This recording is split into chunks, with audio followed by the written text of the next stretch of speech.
even according to each individual's work. But what joins us to become one person is the sweetness from the flavored drink Hallelujah Ginger Tea drink and Hallelujah Tamarind drink. The flavor that quenches your thirst while at the same time treating and healing your body because it is 100% natural. Enjoy the drink that has got the tamarind juice in it. Made by Hallelujah Reflexology, Healthy Solutions and Nutritional Research Center Limited. Get yourself a bottle of Hallelujah from all shops around.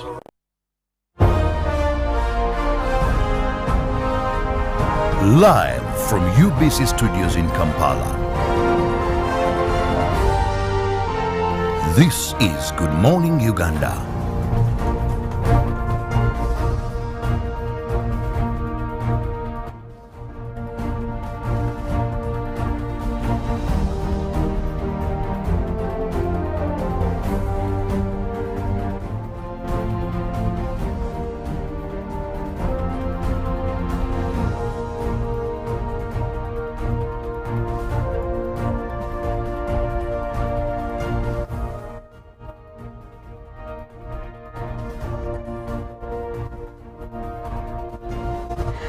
I must say that it is quite a joyous Thursday morning right here on Good Morning Uganda. But well, if you do not know what I'm talking about, hopefully by the end of the show, you will know why we are happy. Because our intent this morning is to make sure that we extend some of this joy to you, our beautiful Good Morning Uganda family. Thank you for joining us on this Thursday, 28th of July, 2022. My name is Philomena Mastiko, and I want to welcome you back from the national address, of course, by His Excellency Yoweri Kaguta Museveni yesterday.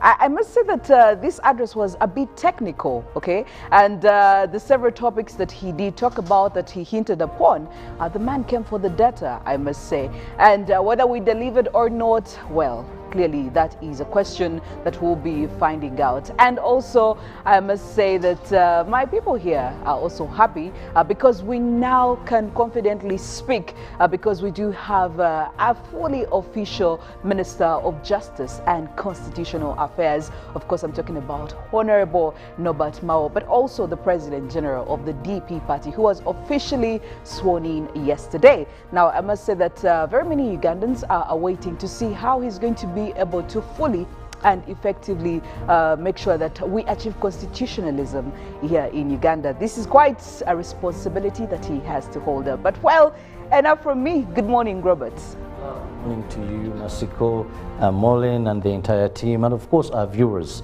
Thank you so very much for waking up with us this morning. I must say I'm very excited because today there is something that is going to happen on the political arena of this country, which is the Soroti East by-elections, and they're going to be held today, where we've seen at least smooth campaigns, I must say. We've had peaceful campaigns. We hope even the D-Day, which is today, that they will have smooth voting day, and many people in Soroti East have woken up, and I'm sure that they are ready to go and cast their vote to have their MP. Remember, this was a by-election over issues of boundaries and all that, but these have been settled. And yesterday I was listening to the spokesperson of the Electoral Commission, who said over 63 actually polling stations in this constituency, they are sure voting material will arrive on time, and about the 36,000 voters will be able to cast their votes. Well, we can only wish good luck to the people of Soroti City. And again, we call upon you to go and vote and keep time, because I know at the end of the day, we'll be getting to know who is going to be representing this beautiful city in our house of, in our August house.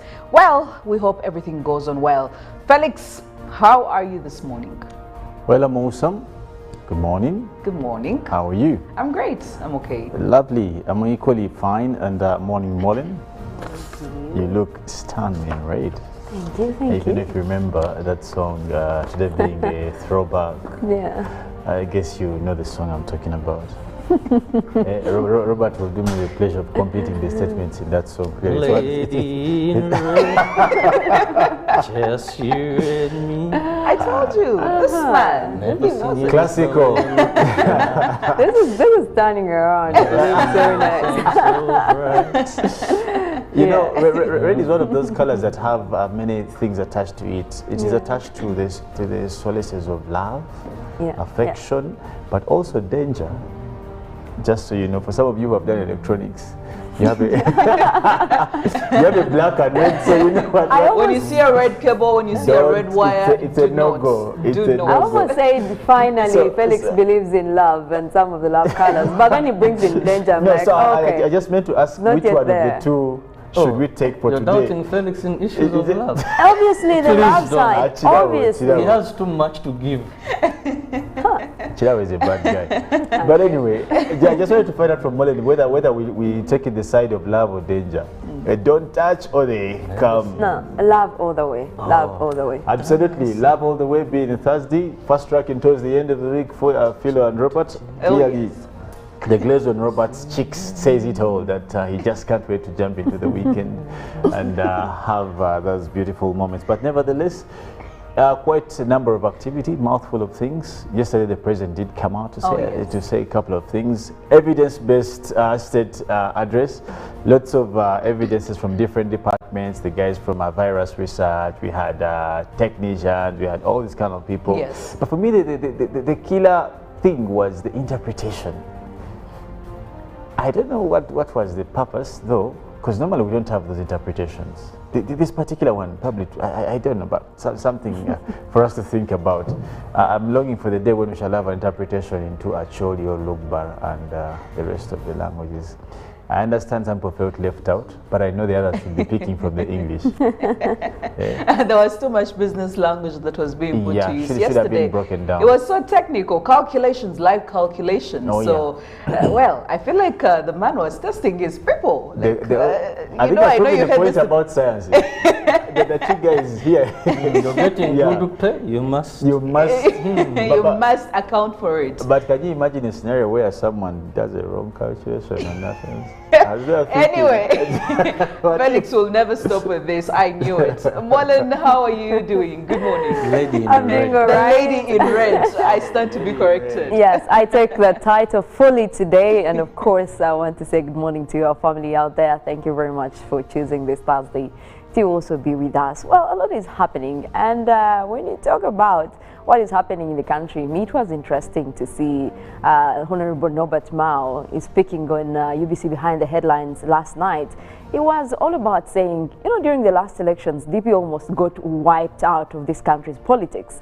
And that probably opened his eyes. It's like, okay, all along we have wanted to share, you know, our objectives with any government in power. So according to him, it didn't matter whether it was NRM in power, but one of their objectives was to share that kind of objective. And, you know, having gone through the election and they almost didn't get anyone, I think he was like, it was the right time for me to come in. Well, that's his statement, and that's what he believes in. So I think it's about time that Ugandans give him a little bit of support for him to have come on board. They need to come on board, yes. Yeah, and share his objectives. Maybe that is a good trend to change whatever he's bringing on board, things that he believes in, strategies that he believes in. And maybe that will help with justice, whatever sector in this country.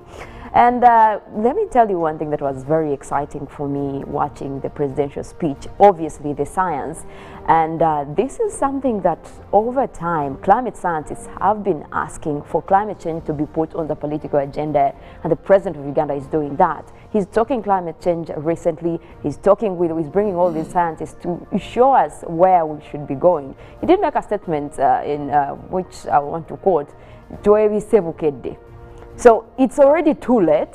However, we still feel cold, so we have to cover ourselves. Because when he talks about the fact that the climate is changing, there is all this carbon dioxide in the air, and we have no option but to go green, then I think the president is the right person to move this transition.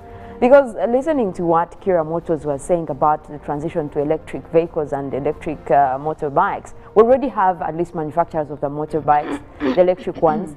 But if you consider, Philomena, the money that you have to add to buy an electric motorbike, just a difference of 2 million, that is something that you could spend even within a year if you were to maintain the the petrol one. Yes. So I think this is a transition that should be swift for every Ugandan.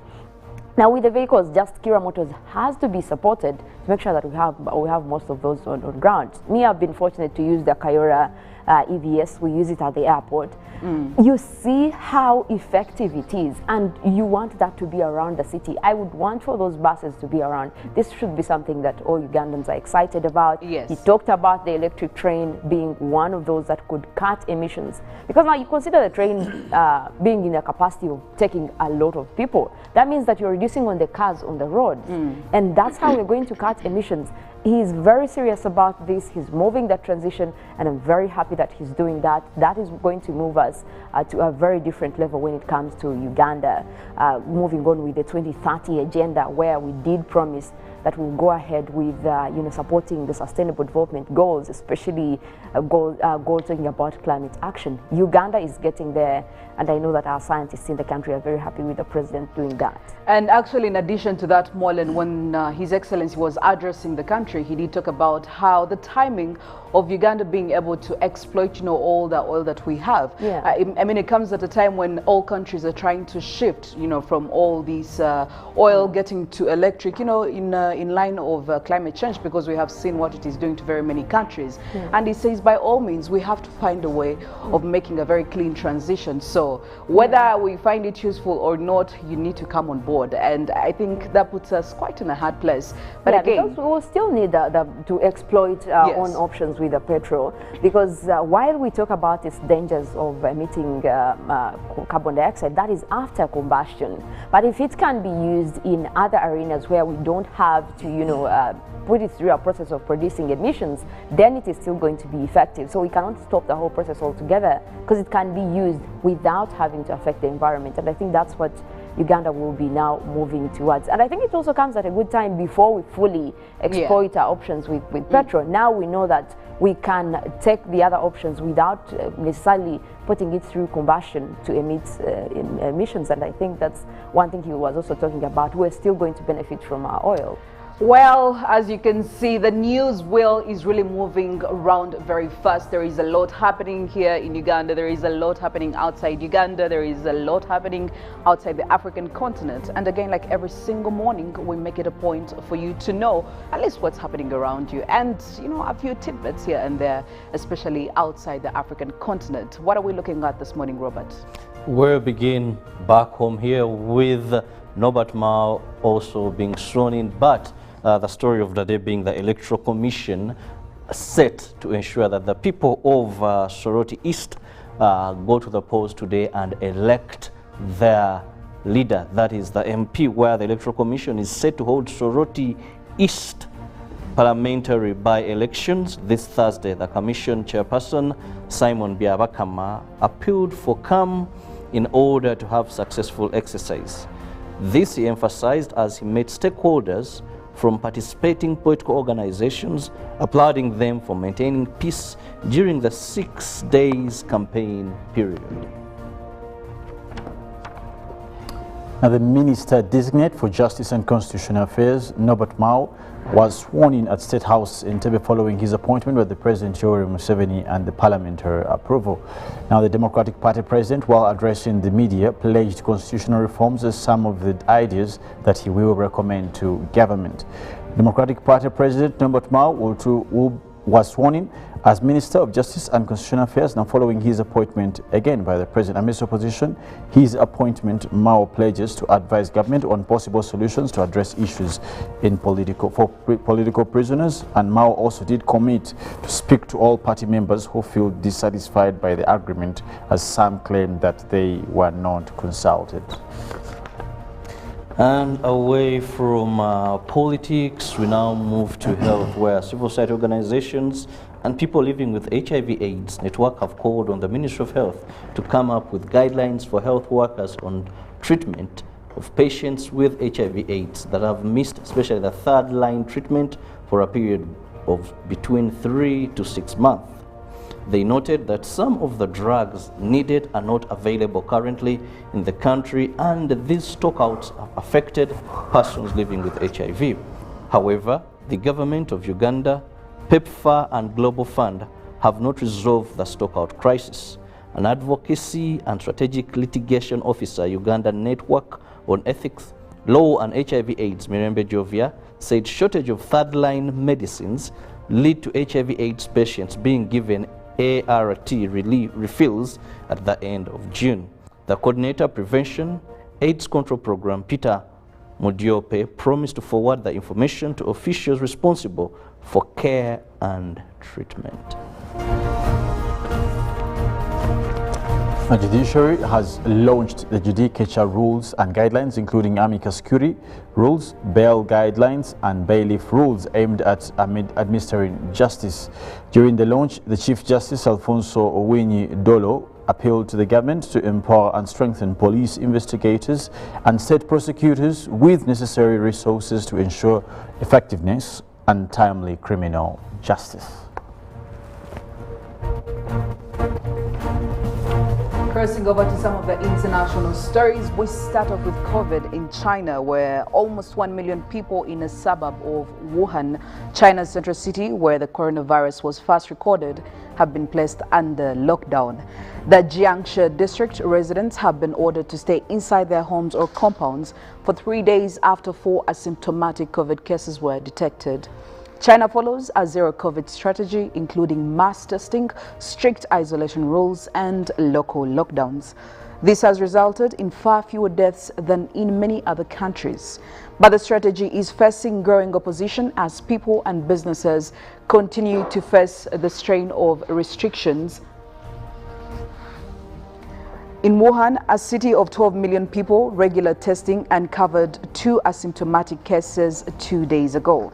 2 more cases were found through contact tracing, and shortly after the lockdown order was issued. Wuhan became known around the world in early 2020 as the first place scientists detected the new coronavirus and the first city to be put under harsh restrictive measures. At the time, the wider world was shocked by the strict lockdown, but many cities and countries were soon forced to impose their own similar measures. Later, China became known as a COVID success story, with restrictions lifted much earlier than in many other countries. Now, as monkeypox cases surge globally, the World Health Organization has called on the group currently most affected by the virus, men who have sex with men, to limit their sexual partners. World Health Organization Chief Tedros Adhanom, who last Saturday declared monkeypox a global health emergency, told reporters that the best way to protect against infection was to reduce the risk of exposure. For men who have sex with men, this includes, for the moment, reducing your number of sexual partners, reconsidering sex with new partners, and exchanging contact details with any new partners to enable follow-up if needed, he said on Wednesday. A surge in monkeypox infections has been reported since early May outside the West and Central African countries, where the disease has long been endemic. Tedros said Wednesday that more than 18,000 cases of monkeypox have now been reported to the World Health Organization from 78 countries, with 70% of cases reported in Europe and 25% in the Americas. 5 deaths have been reported in the outbreak since May, and approximately 10% of those infected end up in hospital to manage the pain. This was according to what he said. Back to Kenya, the election 2022, Deputy President Ruto fact-checked. Now, with elections a few weeks away, Kenya has held its first TV debate for presidential candidates in this campaign. Deputy President Ruto appeared alone. Former Prime Minister Raila Odinga chose not to attend. Now, the National Statistics Bureau says 2.5 million 15 to 64-year-old Kenyans are out of work, and according to the 2019 Kenya census, there were 1.6 million unemployed 18 to 34-year-olds, the official definition of young people. A 2015 report on labor force in Kenya says just over 5 million of all ages were unemployed or underemployed, which included those who said their hours were insufficient, their skills not properly used, and they were less productive than they could have been. Mr. Ruto is referring to the bodies that approve Kenyans as credit worth. A February 2021 news article says 14 million loan accounts are still in arrears, But Sam Omukoko from Metropole, one of Kenya's 3 credit reference forex bureau, told the local KTN television network that the number of people would be considerably less. Now, Kenyans have an average of about 5 accounts, he said, adding that they borrowed from banks, microfinance institutions, and saving societies. And the number of accounts in arrears is likely to have fallen in the past 6 months after President Kenyatta ordered a temporary hold to listing those that have defaulted on amounts less than 5 million Kenyan shillings, which is 34,800 euros. And in our weather and climate news, a heat wave in the Pacific Northwest brings record temperatures. Now, a dangerous heat wave has descended onto the U.S. Pacific Northwest with triple-digit temperatures expected in some areas over the next week. Now, excessive heat warnings and advisories have been issued throughout the region, along with parts of lower Mississippi Valley and the southern plains. Portland, Oregon could top 100 degrees Fahrenheit, that is 37.8 degrees Celsius, by this week. Now, both Portland and Seattle, Washington are also expected to reach the mid to upper 90s in degrees Fahrenheit, an equivalent of 32 degrees Celsius throughout Thursday into the weekend. The possibility of temperatures records being broken. In eastern parts of Oregon and Washington, temperatures could hit 110 Fahrenheit, an equivalent to 43.3 degrees Celsius, and parts of Washington, Oregon, Idaho, and far northern California are currently under excessive heat warnings and heat advisories. Now, temperatures in the region are expected to stay higher throughout the rest of the week. Now, cities including Portland and Seattle have opened cooling centers, and National Weather Service Center has also encouraged people to stay hydrated and limit time outside. Oregon Governor Kate Brown declared a state of emergency in 25 counties until Sunday to provide more resources for combating the heat. Well, seeing as climate change is becoming quite a dominant topic, not just Africa, but across the globe, this morning, our poll question is, of course, in relation to that. Now, recently, His Excellency Yoweri Kaguta Museveni did ask Ugandans, or he urged Ugandans, to start thinking about using electric cars. Now, he believes that this may not be the main strategy or the main solution, but it is part of the solution to make sure that we transition from all these from all the petroleum cars, and to avoid all the emissions that are released into air, and also to be able to address all these concerns, especially that those that are related to climate change that we are seeing all over the countries. Now, this morning we want to find out from you some of your thoughts on Uganda transitioning to the use of electric cars as a response to climate change concerns looming globally. What do you think about this move? Is it the ideal move? Are we ready to take on this move? Would it be good for us, Uganda? And especially when it comes to climate change, the contribution we are doing. So share your thoughts on Uganda transitioning to the use of electric cars as a response to climate change concerns looming globally. That we expect to hear from you. And of course, as Good Morning Uganda still goes on, we'll be able to see your feedback, and we'll be sharing it with the rest of the Good Morning Uganda community. But also, I know that Robert here, the senior man, is holding some beautiful bottles that he has to remind us to put to use every single morning. What's new this morning, Robert? Well, this morning it's Hallelujah Jingati, and the lady in red is holding Hallelujah Tamarind.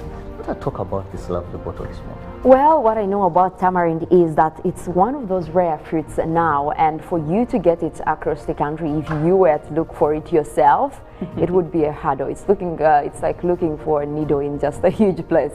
But Hallelujah has put it together for you. They're able to have these gardens and make sure that they give you this energy drink that really will boost your immune system. And this is one that actually Robert recommended for me this morning. I was here looking at it. I'm like, okay, this is a good gift for a Thursday. Robert, this is a good recommendation. Thank you. Oh, I'm good. Well, if you're taking someone for a date, one of the drinks will, okay. This is very sweet. Hallelujah Jingati will do you great. Surprise your lovely one. You're going in a weekend, a carton of hallelujah. I want to tell you. It goes a long way. Oh, it speaks volumes. It speaks volumes. Well, Like to treasure the life of that person, and you want them healthy than giving them wine, liquor, which is just damaging their health. Yeah. Yes. And it's affordable, yeah. 1,500. as a way of expressing your love. You could send a cut. This man, Give them a this carton, man. you know?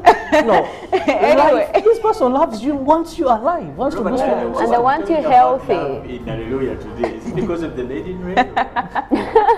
Anyway, today is a You already throwback gifted me Thursday. this. And when we're getting into the inspiration mode, we just want you to be ready for it. And this Thursday, we're throwing it back to Juliana. But I'm told there is one of us here who, you know, and this is for you, Felix. I have had stories, okay, that Juliana makes you feel some type of way. You really like her music. I don't know. I really want you to confirm or deny this. I want to pass to Ruben. Yes. When Ruben listens to Kanyomozi, he gets goosebumps. And That's so. tall as he is, he would come short because of Kanyomozi. So if I don't want to take the credits for Juliana, but she's quite classical, and people like Ruben really love her music. I can tell you as a matter of fact, knowing him, probably a song like this should be dedication to him. But I also know that she has a concert. Is it? One of these days, quite soon. Should be this weekend and next weekend. Wow. She's going to be holding a concert, quite a long time she hasn't, at Serena. And I know she's going to have a very, very beautiful show away from the fracas she had with that big gentleman. But I can say that she has a very beautiful voice, and this has manifested in all her songs that she's given us. If you doubt what I am telling you, I mean, listen to the song that will be coming in just a few minutes from now. When we get back, we'll be delving right into some of the things that His Excellency Yoweri Kaguta Museveni did talk about yesterday in the national address, and how they definitely implicate us as a country. We'll be back right after Juliana comes on. Good morning, Uganda. Live from UBC Studios in Kampala. This is Good Morning Uganda. That enables us all to continue each in their own way, because we are all different, even according to each individual's work. But what joins us to become one person is the sweetness from the flavored drink Hallelujah Jingati drink and Hallelujah Tamarind drink. The flavor that quenches your thirst while at the same time treating and healing your body, because it is 100% natural. Enjoy the drink that has got the tamarind juice in it. Made by Hallelujah Reflexology, Healthy Solutions and Nutritional Research Center Limited. Get yourself a bottle of Hallelujah from all shops around.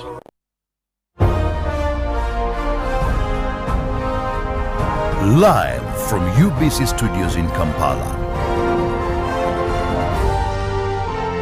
This is Good Morning Uganda.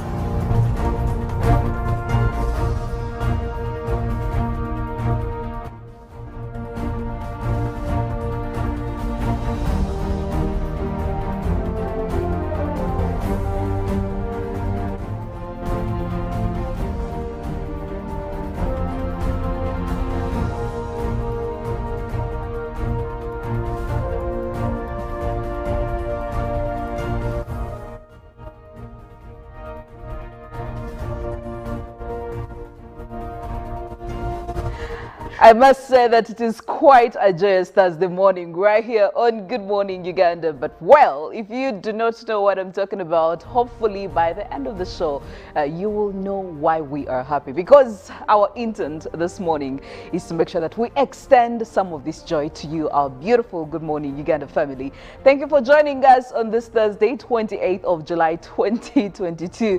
My name is Philomena, and I want to welcome you back from the national address, of course, by His Excellency Yoweri Kaguta Museveni yesterday. I must say that this address was a bit technical, okay? And the several topics that he did talk about, that he hinted upon, the man came for the data, I must say. And whether we delivered or not, well, clearly that is a question that we'll be finding out. And also, I must say that my people here are also happy because we now can confidently speak because we do have a fully official Minister of Justice and Constitutional Affairs. Of course, I'm talking about Honorable Norbert Mao, but also the President General of the DP party, who was officially sworn in yesterday. Now, I must say that very many Ugandans are waiting to see how he's going to be able to fully and effectively make sure that we achieve constitutionalism here in Uganda. This is quite a responsibility that he has to hold up. But well, enough from me. Good morning, Robert. Good morning to you, Mastiko, Mollen, and the entire team, and of course our viewers. Thank you so very much for waking up with us this morning. I must say I'm very excited because today there is something that is going to happen on the political arena of this country, which is the Soroti East by-elections, and they're going to be held today, where we've seen at least smooth campaigns, I must say.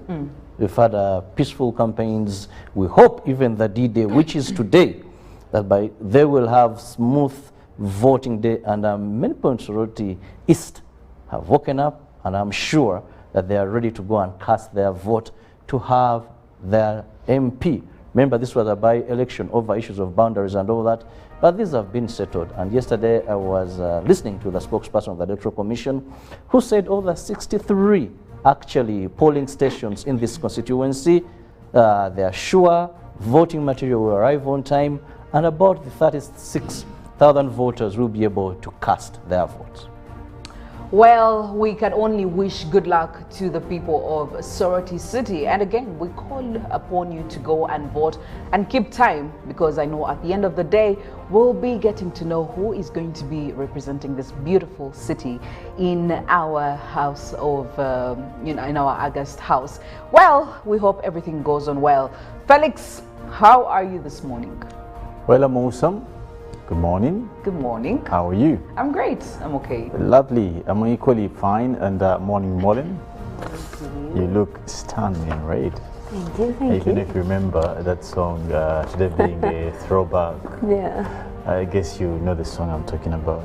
Robert will do me the pleasure of completing the statements in that song. Lady in red, just you and me. I told you, this man. Never seen you Classical.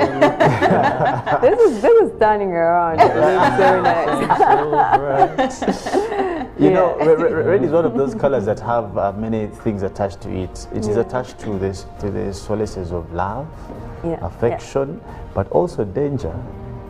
Just so you know, for some of you who have done electronics, you have a, you have a black and red, so you know what. When you see a red cable, when you see a red wire, it's a no-go. Do I almost said finally Felix believes in love and some of the love colors, but when he brings in danger, I'm like, okay. I just meant to ask Not which yet one there. of the two should we take for You're today? doubting Felix in issues of love. Obviously the Please love don't. side. Obviously. He has too much to give.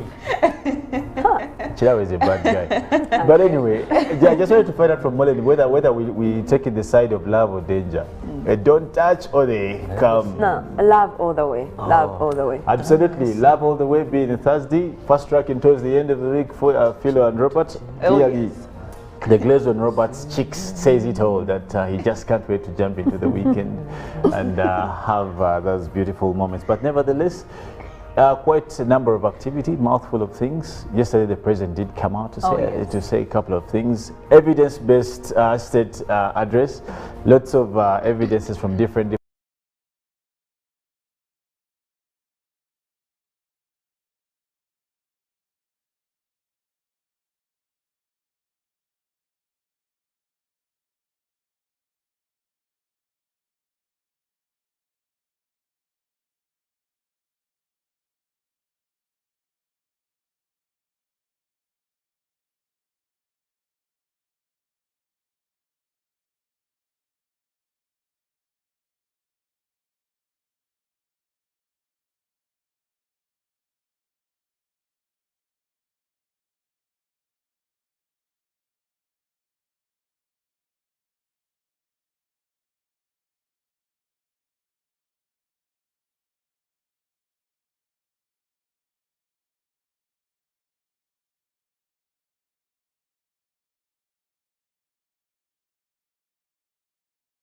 issues of national importance and topical discussions like every other day, Monday to Friday.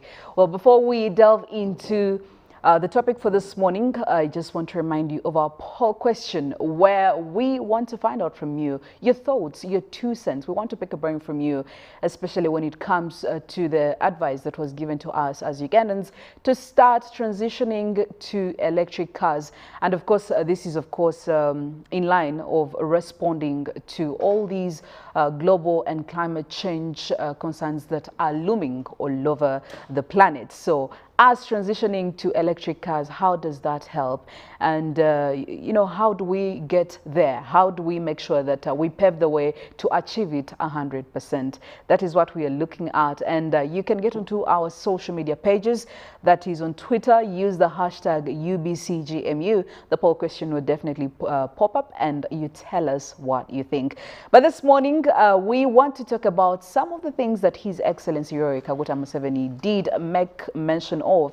That was yesterday during his national address. And like we did tell you at the start that yesterday's national address was a little bit technical. We had data involved. We wanted, the big man wanted to see the practicability of all the people in all these positions, how we are faring economically when it comes to adding value to some of our sectors, when it comes to energy, when it comes to industrialization, how are we faring? We've been talking about this over and over and over, but as a country, what are we doing and where are we standing when it comes to the curve of, achieving efficiency in these fields? Now, in this morning, we are going to be discussing this, myself, Robert Kirabo, Nyonyintono, and of course, Felix Nkunda.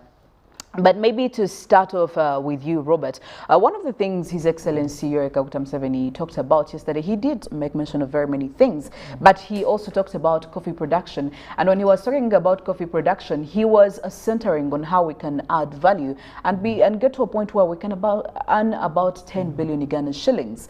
And he had also the technical people from the Uganda Coffee Development Authority come in and tell us how we are standing. But, from your point of view, is us adding value to our coffee production, is it achievable? And what are some of the things we can do to make sure that we get there? Because we know that coffee is such a very big issue right here in Uganda, and we earn a lot from it. And again, we know that for the last couple of months, it has been a topic of discussion everywhere. So how do we get to achieve this? Of course, in addition to what His Excellency Yoweri Kaguta Museveni, how do we get to that, that dream of earning about 10 billion Uganda shillings from coffee alone? Well, yesterday I was very impressed when the president had technical people try to explain these things to Ugandans, calling upon them to throw more light so that they don't only think it's the president speaking or telling them, but they have the mathematics. They get this calculation from the technical bit of it. Now, when it comes to the issue of value addition, I must say, Uganda, we are gifted by nature. We have the fertile soils, we have the 2 seasons, apart from climate change, of course, disturbing us here and there. So we produce, and most of the times, we've had plenty of our agricultural produce. At one time, you have so much maize, and the maize, the prices go down. You have so much bananas, you have so much tomatoes. And because you're selling in raw form, some end up perishing, you can no longer consume them. So you either lose them or you have to sell them at a very cheap price because there is nothing beyond that. You have tomatoes, you have to sell them, or they are going to get rotten and you lose them. Yet when you add value, the most clear thing is value addition comes with increased prices. When the president explains that, for example, how much are you selling a kilo of chiboko? The coffee farmers understand that. Yes. And you're proudly saying, I'm selling this. Yet the person buying coffee in that form is taking that coffee, adding value, and almost selling it times 10 the price you're selling it. So that's why he comes and says, people, let's wake up. We could be in a comfortable zone. That yes, we are getting this from coffee, emwanyi, we are selling this amount of bags, but what we are giving out is gold. And we are content with maybe silver. If you looked at that calculation, if we can add value then we can achieve this amount of money coming in. How do we achieve this? One, I think there is mindset change. Because it seems many coffee farmers, many Ugandans are content with selling coffee in that raw form, as long as we can know that we've increased bags. This time we sold 7.4 million bags. Last year we sold, so we are improving. Yes. Many are convinced that the quality of our coffee, third in the world and all that. But transforming that first involves mindset change. Second, the science that he has talked about, the innovation. I'm glad when we have launched making armored vehicles, when he talks about Kirabo Motors, yes. you know, when he talks about us having that processing plant here, that we should not first look at the negatives and all this, which can be ironed out. But what is this going to mean to the farmer? What is this going to mean to our national treasuries in terms of revenue we are getting? So you need to first and foremost organize the farmers, change the mindset, but also value addition goes with increased production, because what are you going to add value on? If coffee farmers are telling you today, akauka imwanyi zikara, that, all those stories, you must have increased production so that you have so much and you can have industries put in place that are going to process. I'll give you an example. In Masaka, one time there was a factory that was processing pineapples and making soda out of that. Felix has lived long, I'm sure. Maybe he saw soda that was called, was it called? Yes, Parish? it. It had that soda that was out of pineapples. It used to be in a... I think you remember that? Yeah, surely. Yeah, some people... And Swipes? Something like that, yeah, something, but was, you know, what happened? But because we didn't have... I trust your memory. Thank you. Some of these things. We have lived long. We have lived long. Indeed. God has been good. Again, you want to be in the same bracket. So, but at some time, pineapples were not enough. We had a company here that was manufacturing mango something. Here in Uganda, they had to change the plant to Kenya. Yes. And they said we can no longer import mangoes from Kenya, then then make the juice, then package and sell. We don't have enough mangoes. So they had to take the plant back to Kenya. These are more jobs given to the people of Kenya, more taxes and all that, because we didn't have what it takes. So we must, and I'm glad when I hear that one of the first pillars of the parish development model, which is in line with the National Development Plan 3, is first and foremost increasing production and value addition. Yes. So these must move in tandem. Away from the mindset, having the industries, we don't want to have a time where we are investing so much as government, assumably thinking that Ugandans have the capacity to provide the raw materials, and we run out of them. The soda thing and the splash mango thing that was transported to Kenya, because we are importing mangoes. But Philo, could we import mangoes Uganda that we don't have mangoes? So that's some of the things. Sad. But I was happy that's in that direction. And even when he said, well, this fossil fuel could be a problem, but we shall have them as fertilizers. No need to worry. So fertilizers increase production. Much as we are trying to get rid of them to make sure that we are responding to climate change, but then there is also another advantage, and which is in a positive direction, because farmers need cheap fertilizers. Right now, things putting farmers out of production, away from the rainfall, is fertilizers are very expensive now. Yes. Too expensive that the farmers end up failing to use them, and that affects their yields.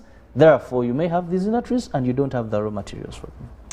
Well, he also talked about industrialization and also talked about certain things we can do to make sure that we transition again from the world of fuel and releasing all these terrible emissions. He was focusing on Kirabo Motors, and we had also, again, technical people who came in there to address him on how we were standing in that field, Felix.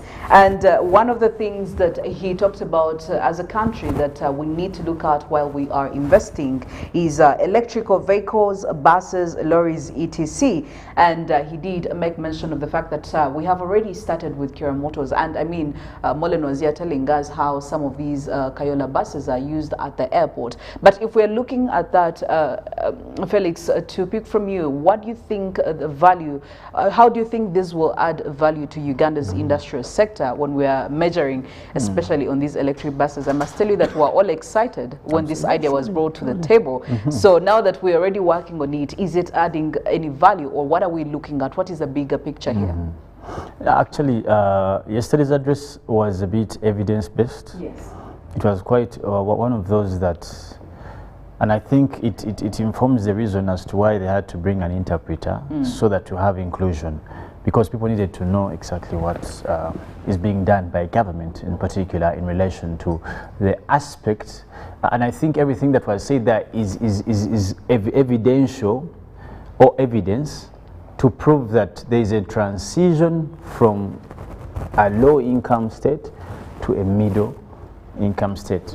If you take the same into a contextual discussion, putting to the prima facie pretexting whatever was said and all that, you realize that what you're talking about in terms of value addition, what Robert has been talking about, what you did talk about, what you're asking about industrialization, which entails innovation. Yes. And this is what was major. If you listen to what the guys from the virus research were talking about in terms of, you see the guys from, and I think it was quite smart that you bring in the guys of production, people who are in charge of innovation and production, if you saw what you industrialization. Yes. Then, as Robert has been talking about, value addition, and later on also health.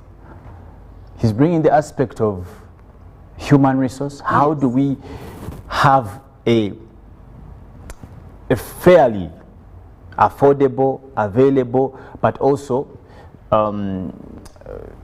useful human resource? You must have a healthy human resource. So which is why maybe if I may just, because I was also wondering how do the three correlate, but then I looked at it in a way that we were tackling COVID-19, and because we were not ready for it, the country was bleeding a lot.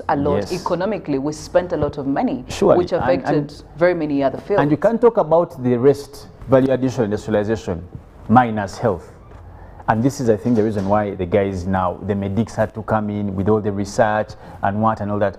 Then on top of that, once you're sure that you have a healthy population that can also be used relevantly as human resource, as a gear to the production and industrialization, you say.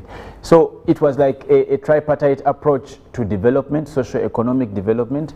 But speaking out one in particular, the one of industrialization you did particularly ask about, you notice that for any country to move, it must be able to guarantee innovation.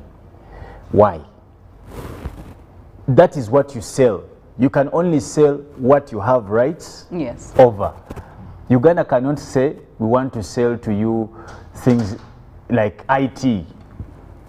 Let's say Microsoft. It can't be its tool of trade for the whole world. It must cause some sort of innovation to be able to transit. Now, what are we doing as a country? That's why it may look like some of these innovations are not very important. When you talk to laymen, they may not find the purpose of the Kira EVs of this world. Yes. No one will understand until you know that it is an ownership issue. That's, if you remember, they were questioning the issue of why we are buying planes. Some at the point, you remember? Yes. That, well, why should we spend a lot of this money? Ownership is key in terms of development, because that then becomes your springboard to sell. When you talk about, today we have one of the biggest industrial parks, by the way, in East Africa, the Namambes of this world. You've seen almost the whole of Mokona up to Jinja. Yes. I think it is ready to become an industrial place. But today we can assemble, or even, actually the president was very clear last time that these are not just assemblings, these are manufactured here about the cars. We can make, there are some phones that are made here. Remember there's a time we did a story about phones, Robert, that is being made here. We have now cable wires being made in this country. We have iron sheets, we have a variety. Now, if you go to Nakasongo, exactly, there's so much that the UPDF is doing and innovating. That is what puts us on the world market. Because when they start asking, what are you offering for world or international trade? Yes. You can't simply say for us we have River Nile.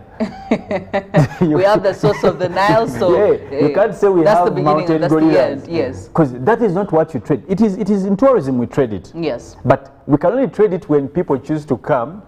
But what are you putting available? What do you want US to come and buy from Uganda? What do you have? What do you want China? What do you want the UK, the France, Germany?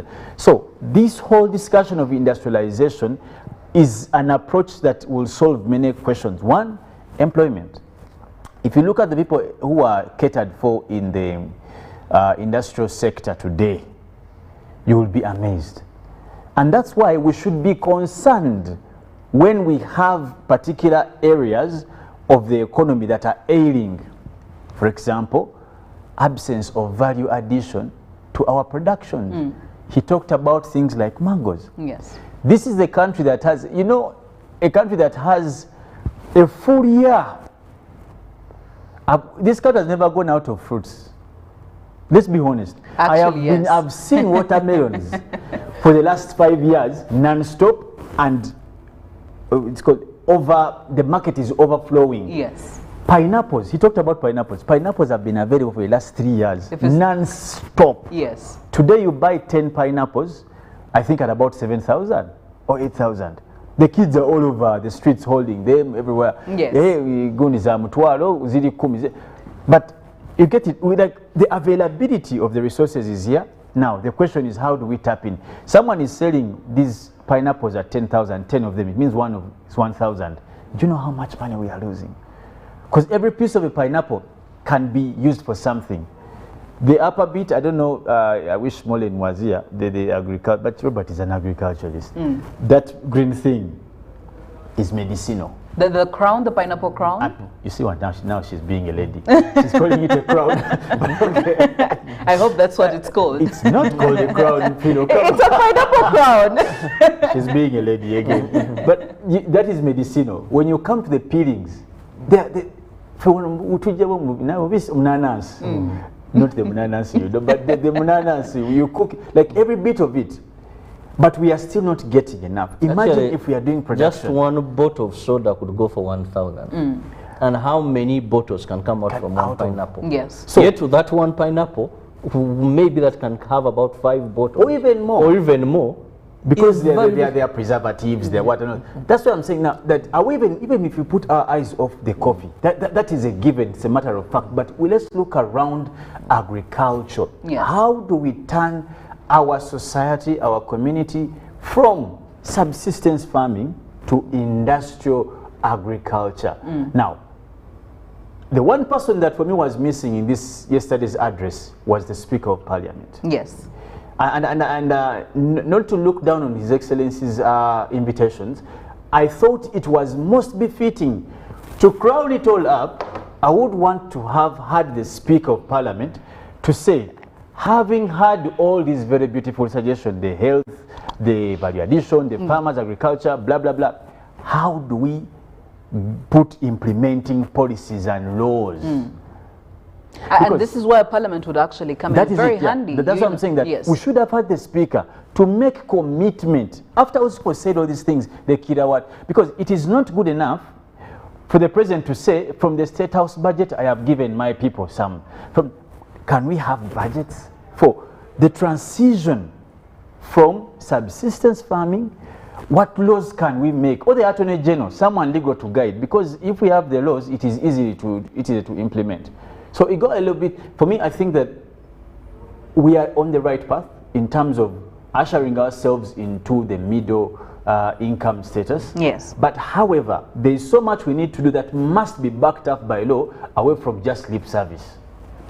Well, and indeed, when they said that when you fail to move into the implementation mode, which every day, by the way, and I know that just like Robert, because Robert is one unhappy man because of how implementation here in Uganda has been questionable over the years, and we can all relate to it. We have this fruit factory, Soroti fruit factory. Yes. The Teju juice.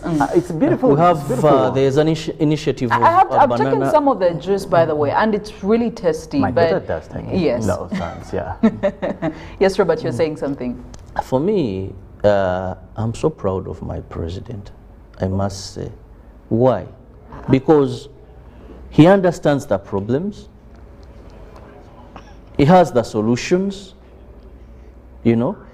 This time, you know, previously His Excellency was not so, he used not to come out so much and talk. Yes. You know. But now, until COVID, I don't know. Okay, so what happens is that, you know, he now comes and tells the public, this is the direction to take. Here are the technical people. I know they understand where I want to get Uganda. And this is how we plan to get there. But my only disappointment has always been, if you said the president's speech, watched him speak, saw these people giving the mathematics, I don't know, some level that, but you know, you would see that this is evidence-based, that if we take this route, we shall get to this place. Yes. Middle status, or even beyond, because I've always asked myself, how do we be in such a blessed country?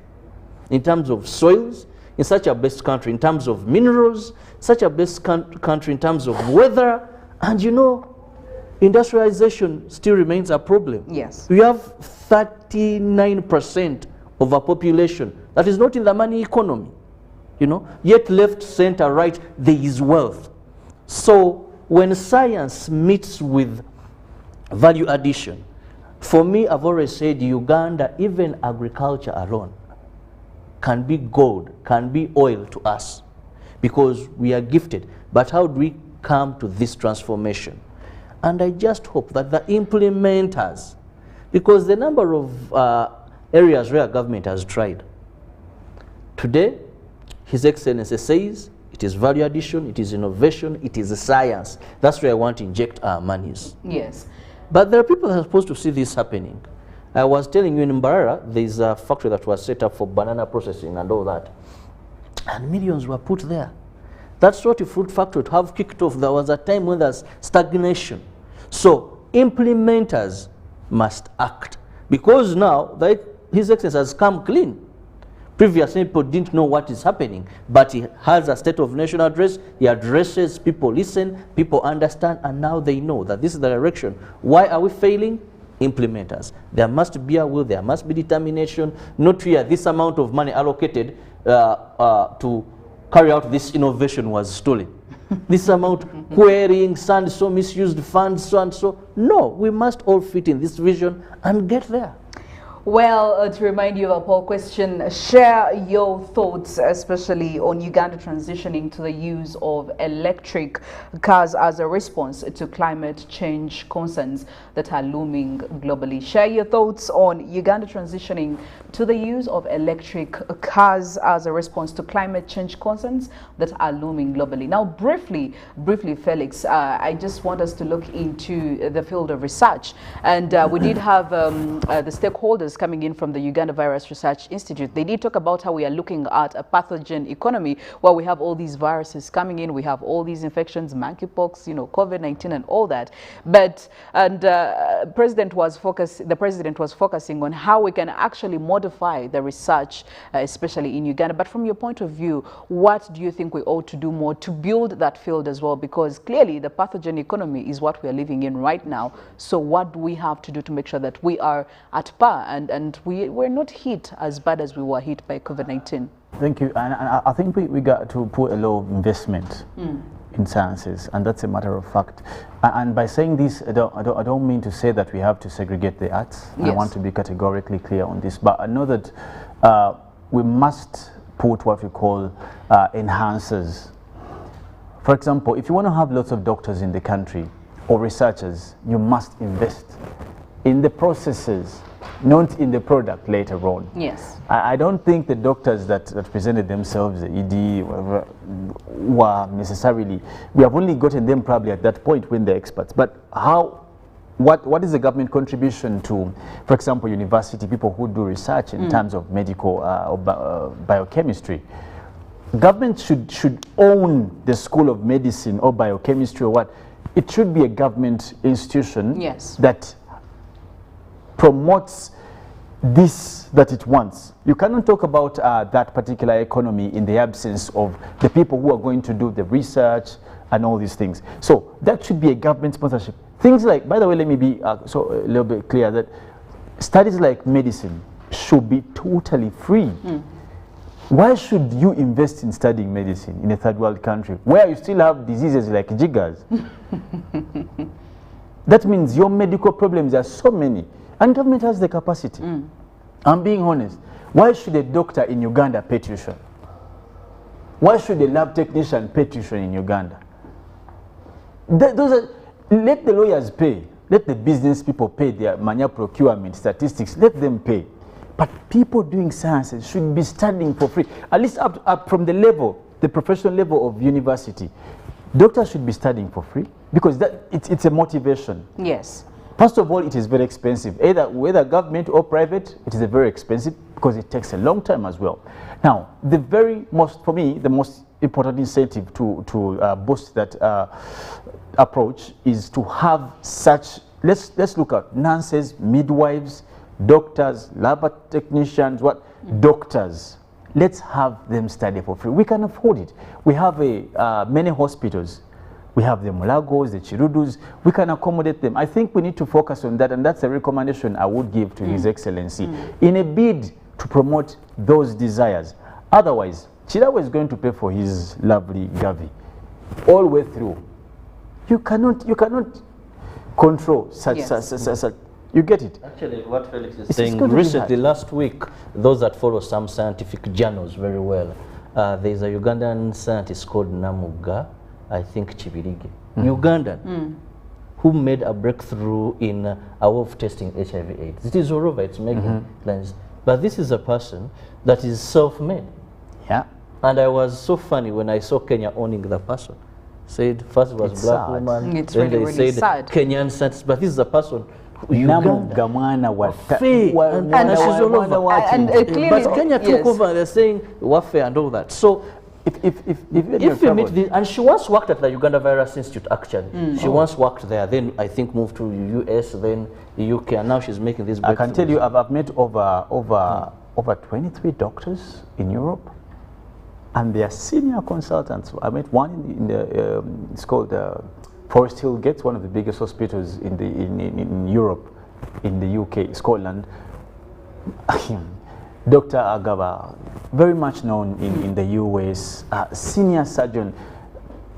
Because you aren't part of their making, you cannot. They don't have a sense of belonging to you, in as much as not talking about the pay, but if you make them, you can control them. And that clearly shows you that there are even very many other people, very many other kids out there who have the potential, but of course financially they may not be able to improvise and do all that it takes. Yeah, that's very true. Yes, How many bright people are out there, but they can't afford. But now I totally get it when you say that some of these science fields really need to be free. So we hope and pray that the government can look into it, and His Excellency Kaguta Museveni also does something about it. So if you have been questioning why we are fronting science subjects, and we're not undermining our counterparts also in the field of arts, because you also have I'm an artist. I'll proudly say that I am an arts student, but I mean you also have your way of getting there. Yes, we shall leave them in politics. You also do. Anyway, we are getting into the papers to see what made the stories. Daily Monitor, New Vision, and the Daily Nation. We'll be back right after this break.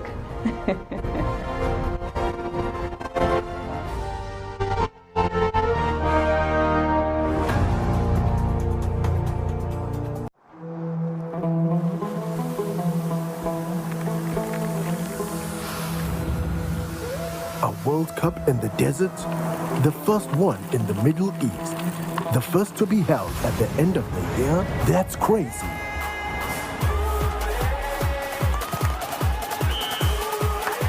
Get ready for spectacular moves.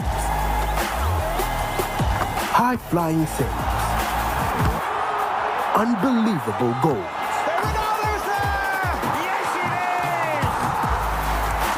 Out of this world celebration. Would you believe it? What a moment here! All 64 matches live. That's over 5,000 action-packed minutes of the FIFA 2022 World Cup Qatar. Now that's crazy. Catch all the action only on SuperSport, your world of champions. On Gold TV, love it. Every waking day is a reminder just how beautiful this, our land, truly is. The kind of beauty that you can only find here, in the lush green all around us and the wondrous sights within. It's in the distinct aroma of our cooking, to the taste of food that takes you on a journey, in the sound of homecoming and the sound of Mother Earth, in the magnificence we find on our travels and the exciting moments we experience. Ours is the kind of beauty that comes in all things big and small.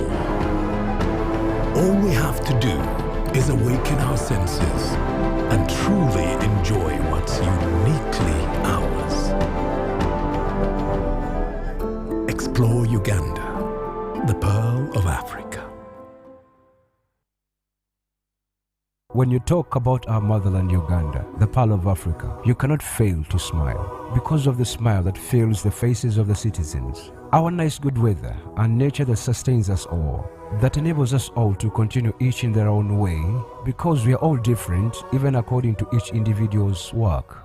But what joins us to become one person is the sweetness from the flavored drink Hallelujah Jingati drink and Hallelujah Tamarind drink. The flavor that quenches your thirst while at the same time treating and healing your body because it is 100% natural. Enjoy the drink that has got the tamarind juice in it. Made by Hallelujah Reflexology, Healthy Solutions and Nutritional Research Center Limited. Get yourself a bottle of Hallelujah from all shops around.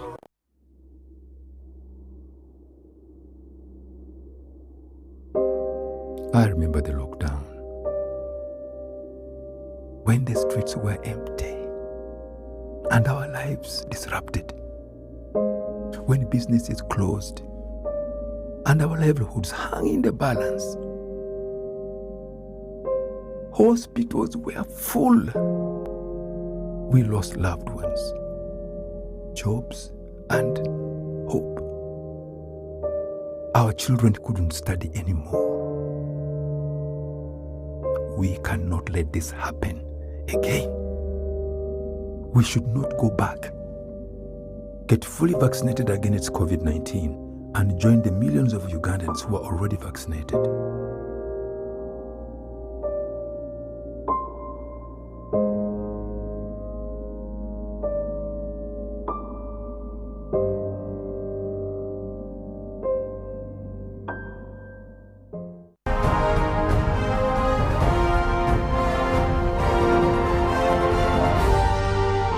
This is Good Morning Uganda.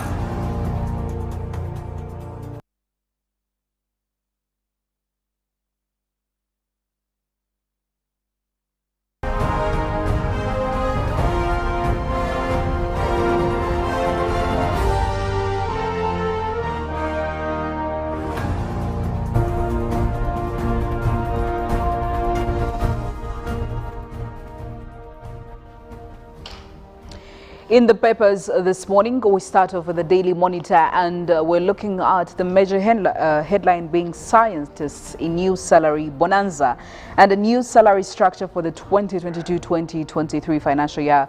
We'll be seeing Assistant Inspector General Police, who is a scientist, and about 12 million Uganda shillings monthly, up from 3 million Uganda shillings, while secondary school science teachers will be getting about 4.3 million, more than double the current 1.5 million Uganda shillings. We will catch killers of police, says President. Now, this was, of course, part of his national address that took place yesterday. Now, in more stories, oath of office, Museveni praises Mao at swearing-in ceremony. Another story you cannot afford to miss in the Daily Monitor. Now, protests over shortage of ARV drugs. Persons living with HIV, of course, have said that they've not been getting the life-saving antiretroviral drugs in hospitals for the last 6 months, specifically the third-line treatment. And Schools consider early closure over high cost of food. So anytime now, the children will be getting back home from their schools, of course, before the allocated time for that. But also the New Vision has quite a number of major stories you need to take a look at this Thursday morning. While the New Vision is giving you more in the presidential address, Uganda makes progress on electric vehicles. And talking about Uganda makes strides on vaccines and country to earn more from coffee processing exports. And of course, that is a detailed story on page 5. And also the New Vision leads off with a big headline right there. New detailed salary structure released. Science teachers, judicial officers, police get salary rise. That is detailed on page 14. But also they give you a big picture right there as Uganda makes armored vehicles with President Museveni and of course the chairperson of the Straight group in front of a troop carrier right there as they were launching the armored vehicles. But also in the New Vision, people living with HIV protests because of ARV shortage. That is detailed on page 3. And COVID-19 fund, private teachers finally get shillings 20 billion. That is on page 7. The Cheyo series, Vision scribe in danger in Saudi. That is also detailed on page 28 and 29. Norbert Mao sworn in, that story is on page 6 of the New Vision. And of course, they also give you NSSF money as 90,000 women are to get funding. That is on the second page of the New Vision. Moving on to the second page of the Daily Monitor, IGG seeks God's help in fight against corruption. Miss Betty Kamia is seen actually greeting the Monsignor Charles Kasibante, the chairperson of the Inter-Religious Council of Uganda Board, during a press conference at the Uganda Media Center in Kampala yesterday. And they're actually intending to have prayers dedicated to fight against corruption at Kololo, and this will be actually happening on Friday. Well, in more stories, again, taking you back in time, building of Bujagali Dam was approved. This was today in history. The year was 1966. Hillary Clinton also gets presidential nod. The year was 2016. And crossing over to the sports section in the Daily Monitor, 68 years, 55 medals, Uganda's swan song. And they're showing you the pictures of these two amazing golden athletes, Stella Chesanga and Moses Kipsiro, who have their legacy intact after winning 10,000 meters gold in 2018 and 2014 respectively. And they're also giving you the medal history. English Premier League transfer news. Man U have completed the signing of Argentina defender Lisandro Martinez from Ajax in a deal worth up to 67 million euros. All that in the Daily Monitor Sports. While the New Vision Sport is also giving you a good picture right there of the Army spokesperson Brigadier Felix Kulaje interacting with Joshua Cheptegei, talking about Joshua Cheptegei back home for a short break. Well, Uganda's 10,000 meter world champion Joshua Cheptegei, after getting the gold for us right there, is back home. But also in the New Vision Sport, Uganda is fielding 75 athletes in Birmingham, and also that is detailed for you right there, what is at stake, and also if bringing in the performance of Joshua Cheptegei and Jacob Chiplimo right there, all in Birmingham 2022 Commonwealth Games. That is in the New Vision Sport. But also inside, why is KCCA signing kids? Oh, that's a big question right there, but more answers to be found in the New Vision Sport for this morning. Well, still speaking about sports, we do have a live exclusive that will be coming in from our very own John Barnes, who is actually live in Birmingham in attendance of the Commonwealth Games. Remember that they will be starting officially today, and he's going to be telling us what's happening over there. So make sure that you look out for that. He'll be telling that is, of course, in the sports segment, so do not miss out on that. But also, speaking of more news, we are looking at the Daily Nation, and there is quite a lot that is happening over there in Kenya. We're looking at Decision 2022, and we are looking at 11 days to the elections. Race to the wire. We do have Ruto and Raila who are taking you know, quite a very hot hint to succeed Uhuru Kenyatta, and showing you how they are doing and when they will be and where they will be on very specific dates. The elite club of usual faces and new kids on the block in nominations to Parliament. We are seeing quite a number of headshots over who is who, and parties reward loyalists with slots. And still in more analysis, what Ruto is definitely going to, or what Ruto has achieved alone. And again, that's another story you could catch up in the Daily Nation this morning. So grab yourself a paper to catch up on all these. But again, when it comes to the traffic updates this morning, I want to focus on areas of Ntinda, Chisasi, Bukoto, and of course, as you're headed towards the main place, which is of course Kampala City, looking at Old Chira Road. Now these areas this morning a bit busy, especially for several parts of the road. Now coming in from Chisota zone, of course, after connecting all the way from Mulago, I could say it's quite a very clear path for you this morning if this has been your usual route, so it shouldn't be a problem for you to navigate all the way. But looking at Kulambilo Road, there is quite a chaotic situation there, and we're seeing quite some heavy traffic over here around the roundabout. Cars coming in from Chisota Road, cars coming in from Kulambilo Ring Road, trying to join all the way to get or find their way to Kampala City. So you need to also be ready for the traffic build-up on that very specific road. And then Ntinda Chigowa Road is free pass this morning, as it is dominated by quite a very long stretch of green. So it shouldn't be a problem for you to connect to town as you're using that main road. However, as you go on trying to get to Old Chira Road, I could say that Magamba Road, which also helps you join that main road, could be, you know, having some heavy traffic in specific spots over here, as it's quite evident. Chigobe Road, on the other hand, also has some traffic starting to build up in this very specific place, so you need to be ready for that. It shouldn't come in as a surprise. Looking at Chira Road, for the most part of it is actually having some traffic build-ups.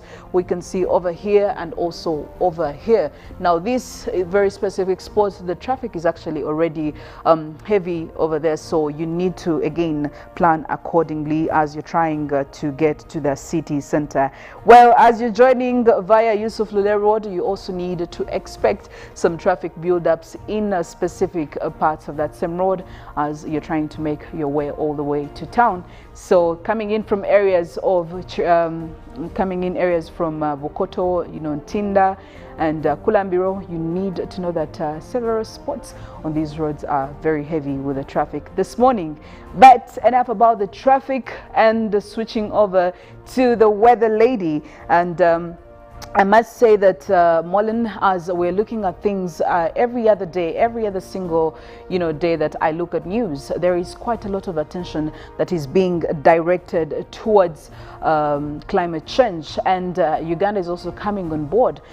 When you listen, if you listen to what His Excellency was talking about yesterday, all the inventions that we are coming up and all the innovations we are coming up as well, he's actually putting into mind the fact that they could affect climate change or not, and he was trying to tell us to devise ways of making sure we achieve what we achieve, but also knowing that climate change is also there, and it's giving us quite a headache, I must say. So what do you have to say about that? Well, I can say one thing is that President Museveni is taking, of course, the big wheel when in the fight against climate change. And of course, that is the climate action that we have been talking about and asking that governments should take on.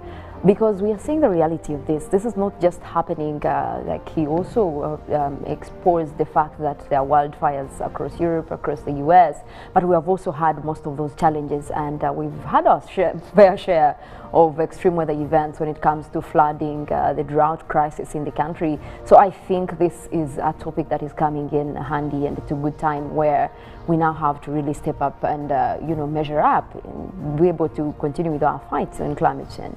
I hope it's not too late for us to make such, you know, a discovery and decide, but it's never too late. We still have a lot that we can do to make sure that we are, you know, at par with the rest of other countries that are in the fight. That's it from the traffic updates. I now leave you to Mollen to give you more coming in, of course, from climate change and the weather updates all over the country. Good morning, Uganda. I am Philomena Mastiko. Well, thank you, Philomena. Now we will continue to talk more into what President Yoweri Museveni was explaining about Uganda as a country taking, you know, a fast step, especially when it comes to fighting climate change. Well, during his address last night, he did talk about the future of our energy transition, especially moving from the use of fossil fuels towards electric vehicles, and that is a clean transition. We are looking at the global transition into green energy, and of course that is something that we are looking at. Uganda has always been, you know, using fossil fuels. We've had a few transitions when it comes to wind energy, and of course that is because we don't have enough facility to harness the wind energy here, but we have also taken steps within the solar energy. It was about time that we also, you know, have the head of state talking about our transition towards electric vehicles. Now, during his speech last night, President Museveni did talk about the steps that Uganda has so far taken, especially introducing the electric buses on the roads. We talked about Kirabo's Kayola EVS buses that are already operational in the country, and of course we are among the few countries in Africa that have taken a step to introduce electric vehicles. And of course we did see Kirabo introduce these also last year, but they have been very operational, and according to also the operational person that was brought in while President Museveni was giving his speech, he also mentioned that Kirabo is now in capacity to bring on board more of these buses. And of course there's going to be an extra cost to acquiring electric vehicles or electric buses. However, this is something that is very sustainable, it's good for environment, and of course once you have it, then it reduces on the cost of you operating it, which will in turn you know, enable a smooth transition into that line. Now you talk about, you know, these electric buses, they emit 0% of carbon dioxide, which is why we're saying this is 100% renewable compared to the counterparts, the petrol counterparts, and that is something that we have also been talking about over time. Now, of course, we have had most of these campaigns with the government supporting Kirabo having the electric buses here, but we'll also be looking at some of the targets that were set across internationally, and of course we talk about the Glasgow Pact, which is the recent one that came out of the conference in Scotland. They did ask governments to cut down on the carbon emissions, the carbon dioxide emissions into the atmosphere, and one of the key challenges that the UNFCCC did challenge governments to do is make sure, you know, we have phasing out of coal completely, but also try to phase out use of fossil fuels. We are looking at a target of 2050, but also most of those have been improved within policies and implementations that government have to now put across.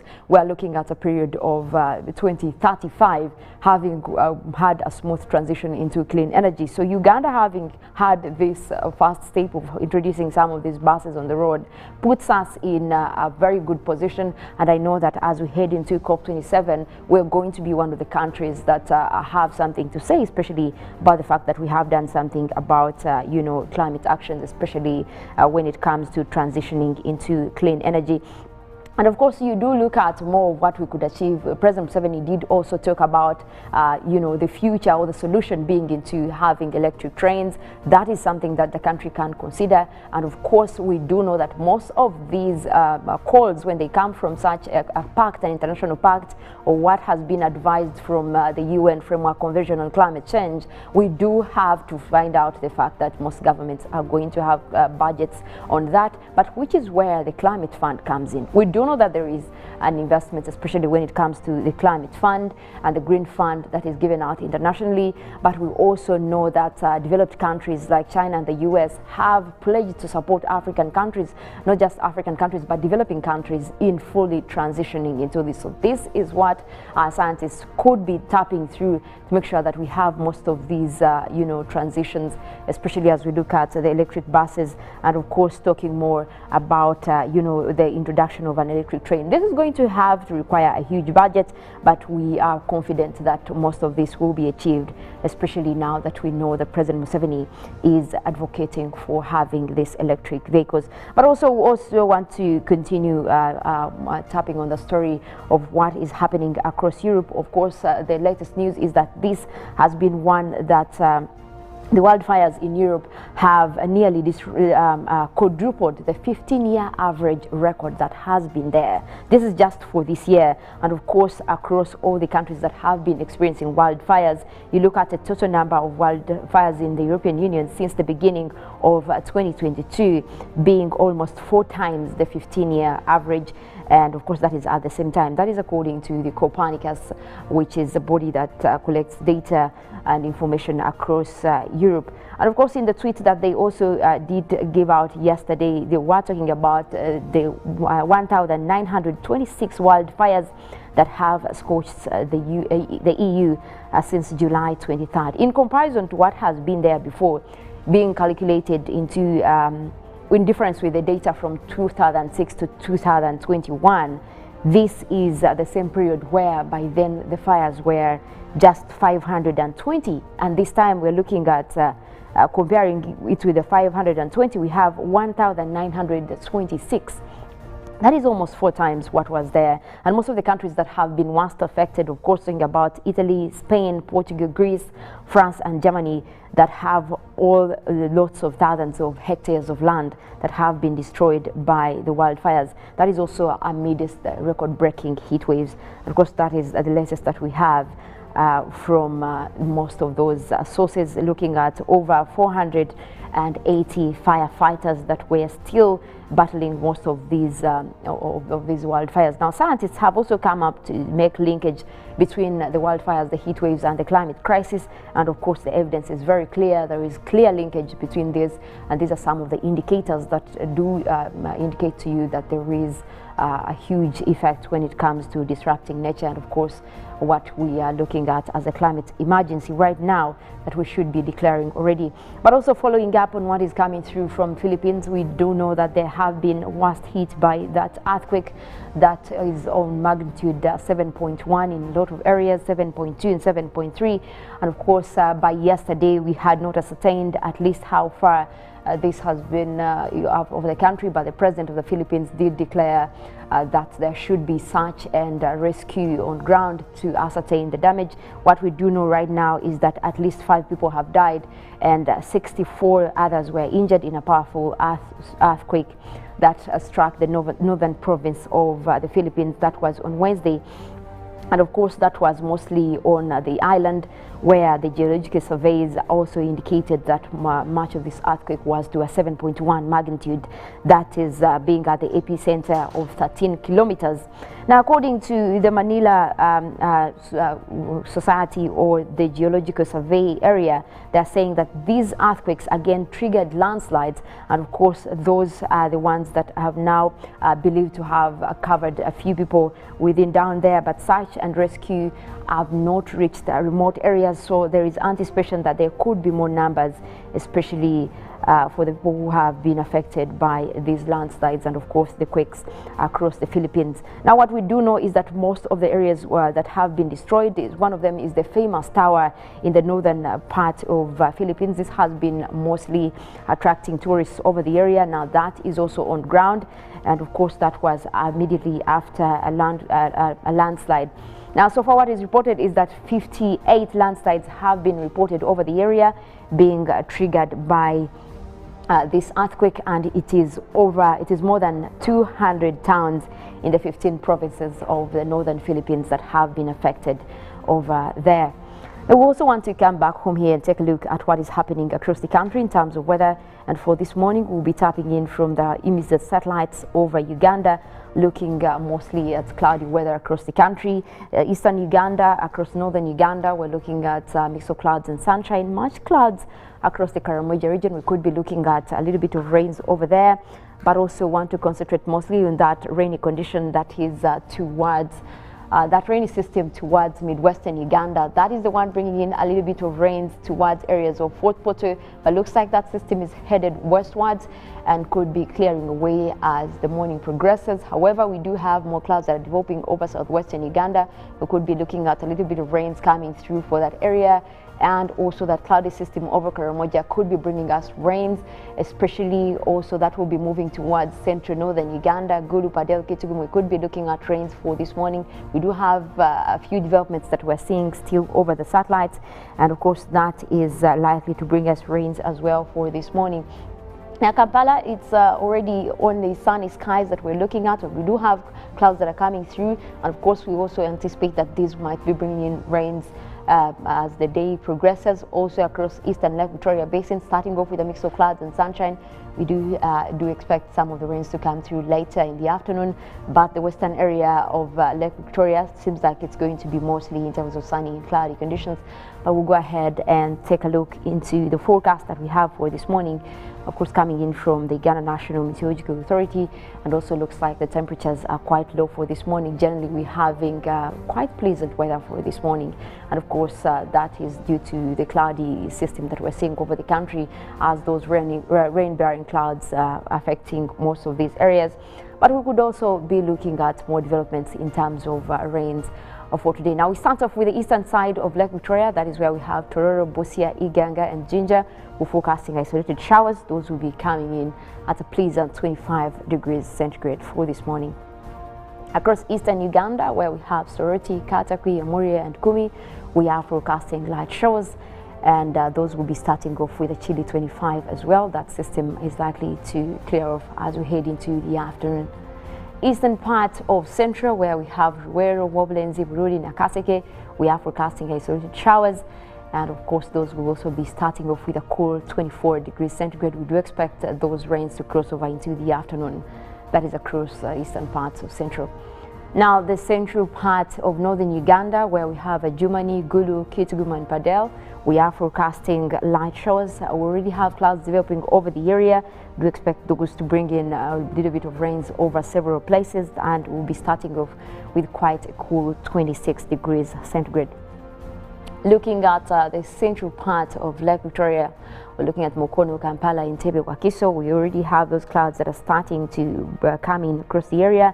That will be bringing in a little bit of rains over several places, also starting off with the chilly 24 degrees centigrade. And of course, looking at what the data that is coming through from the satellite, it looks like the western area of Lake Victoria will just be clearing up to mostly sunny weather. And of course, southwestern Uganda also remains with cloudy conditions for now, but we do expect some of those rains to develop later in the afternoon. Generally, the western sector of the country is most likely to be active in terms of rainy conditions for today, so you can look out for those. And also mostly northern Uganda. It looks like we're starting to pick up in terms of wet weather activities across the country. Well, that is it from the weather arena for now. We do have Good Morning Uganda agenda coming your way. Later than that, we'll also be having sports highlights. Of course, having John Barnes Centre also coming in live from the Commonwealth Games to give us an update on that. And later than that, we'll also be having Good Morning Uganda Extra. My name is Mollen, Kenyena. I want to wish you a lovely day.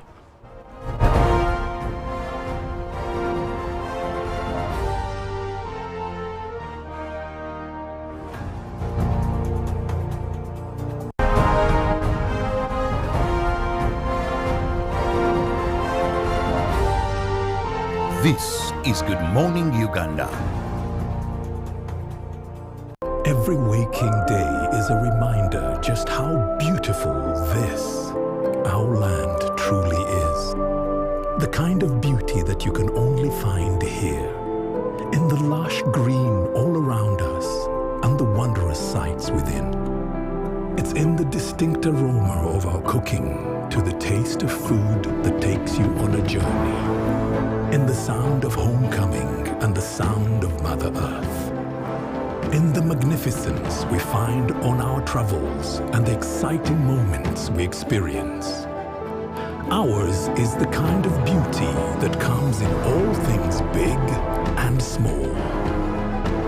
All we have to do is awaken our senses and truly enjoy what's uniquely ours. Explore Uganda the pearl of Africa. Pick of the day on UBC.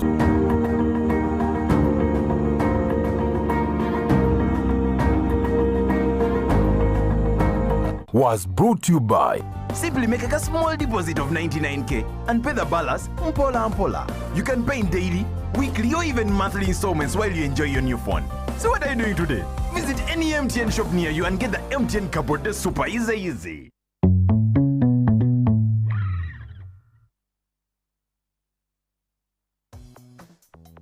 Welcome to English in a Minute. Beans are a common source of protein in many parts of the world. Uh-oh, did Anna and Jonathan have a cooking accident? Jonathan, congratulations on getting the Employee of the Month award. That is awesome. What are you talking about? Oh no, I think I just spilled the beans. Forget I said anything. Wait, you said award. I'm getting an award. I'm getting an award. If you spill the beans, you tell someone something before you were supposed to. Usually it's an innocent mistake. But even though no food actually spills, spilling the beans can sometimes lead to a messy situation. And that's English in a Minute.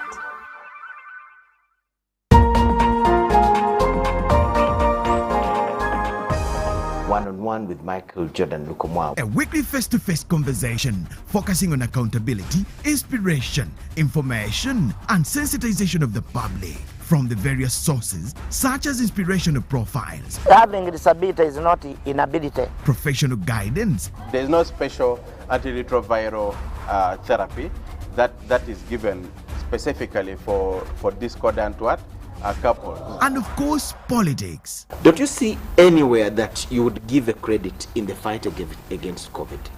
My role as the owner of the country is not to, be preoccupied by giving credit to my servant. We have said that if we are to talk to General Museveni, there must be certain conditions in place. Is it true that you paid 5 million shillings to MPs that voted for Anita Monga Tayebo?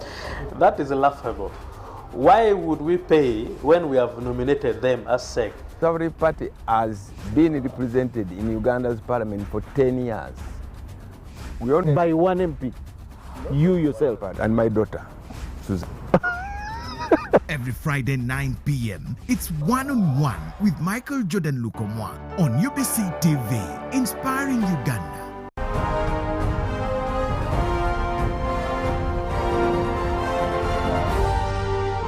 This is Good Morning Uganda.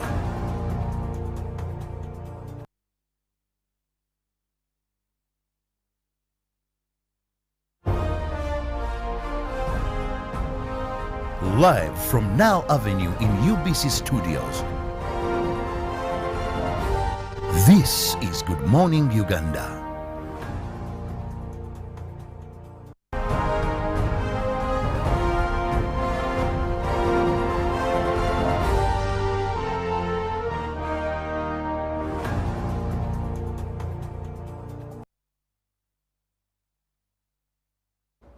Good morning, and thank you for keeping it on UBC TV.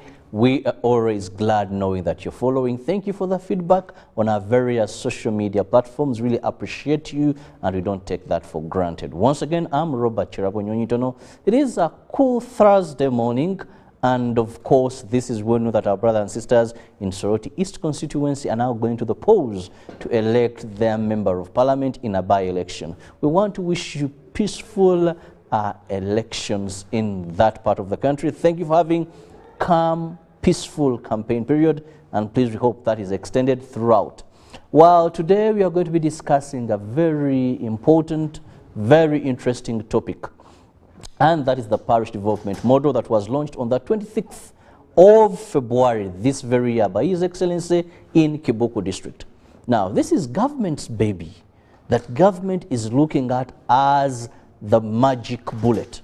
Why? Because government has chosen the lowest unit of administration, which is the parish, to bring all services closer to the people.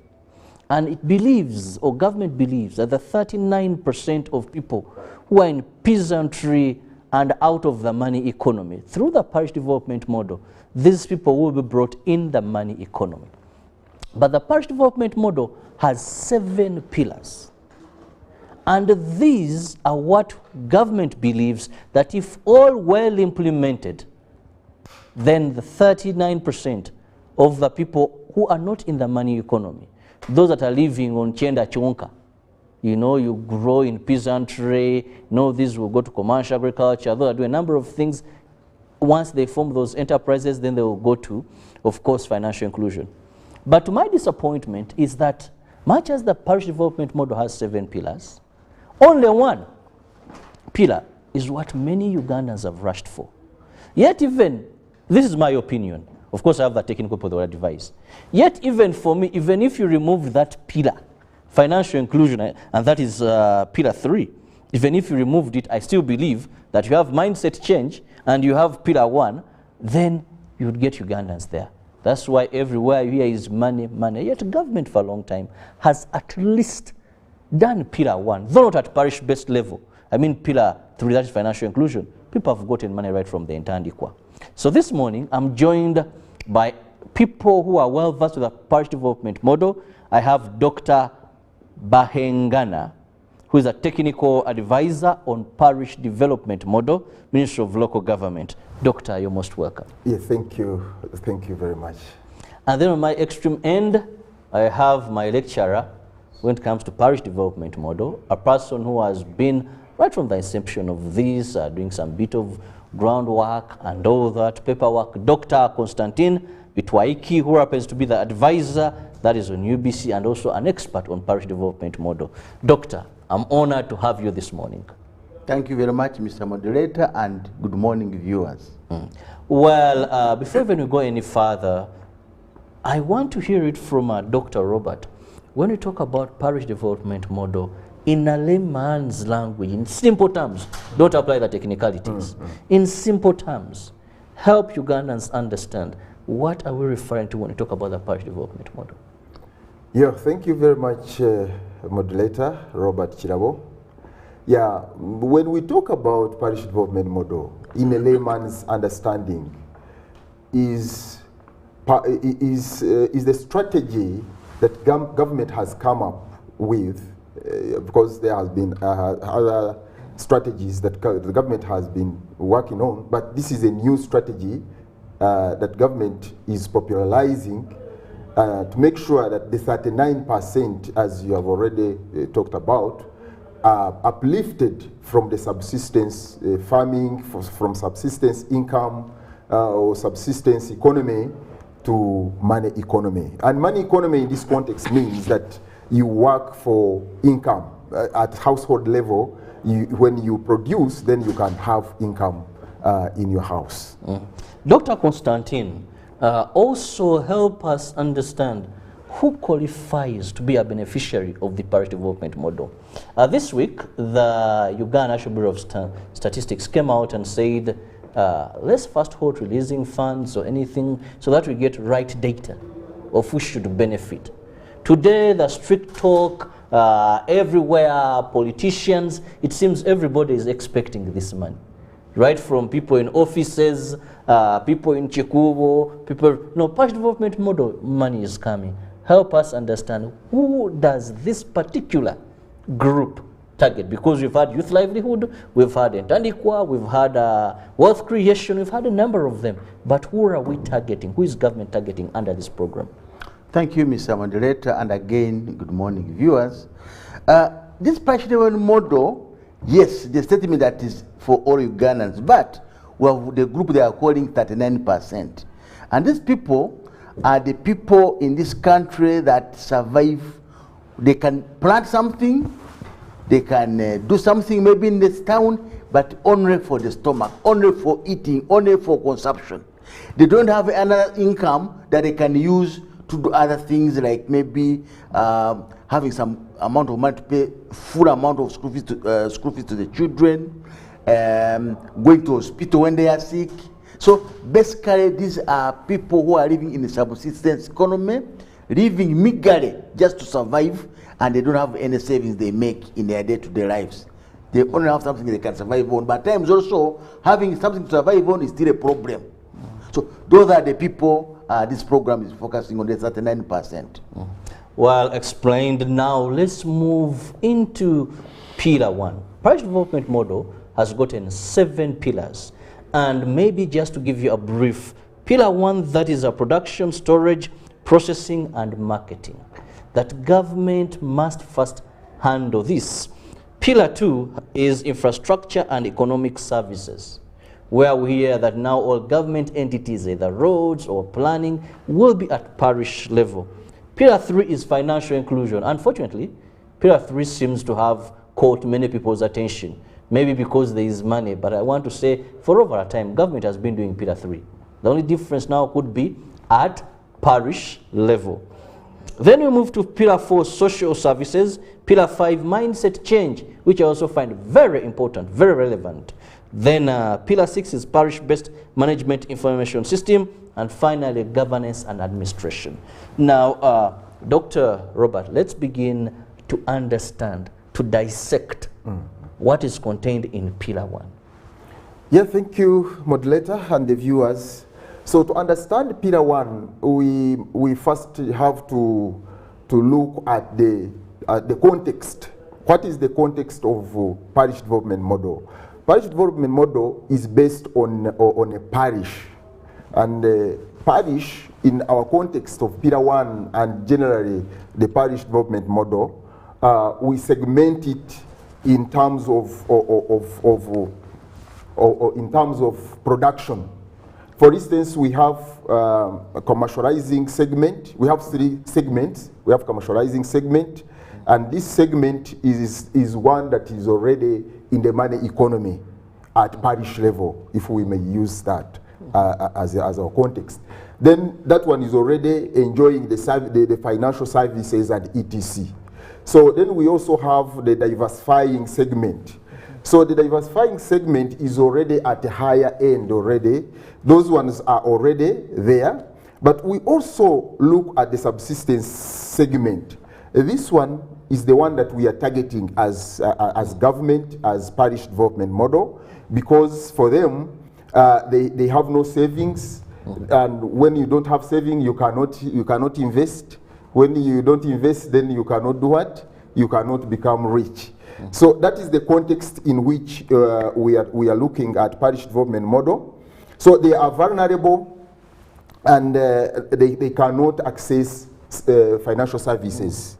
So they don't have even insurance. They cannot access insurance.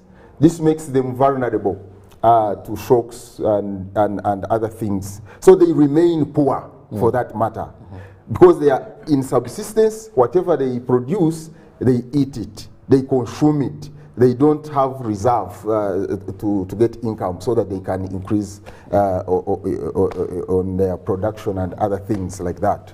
So what are we saying? In this category, how are we going to move from this subsistence to another level, to money economy? We want to make sure that Pillar 1, which is agricultural value chain, which entails production, processing, storage, and marketing, is put to forefront, so that it can involve everyone at a production level, but also enjoy the economies of scale. After selling, you can do other things. You can invest into other income generating activities.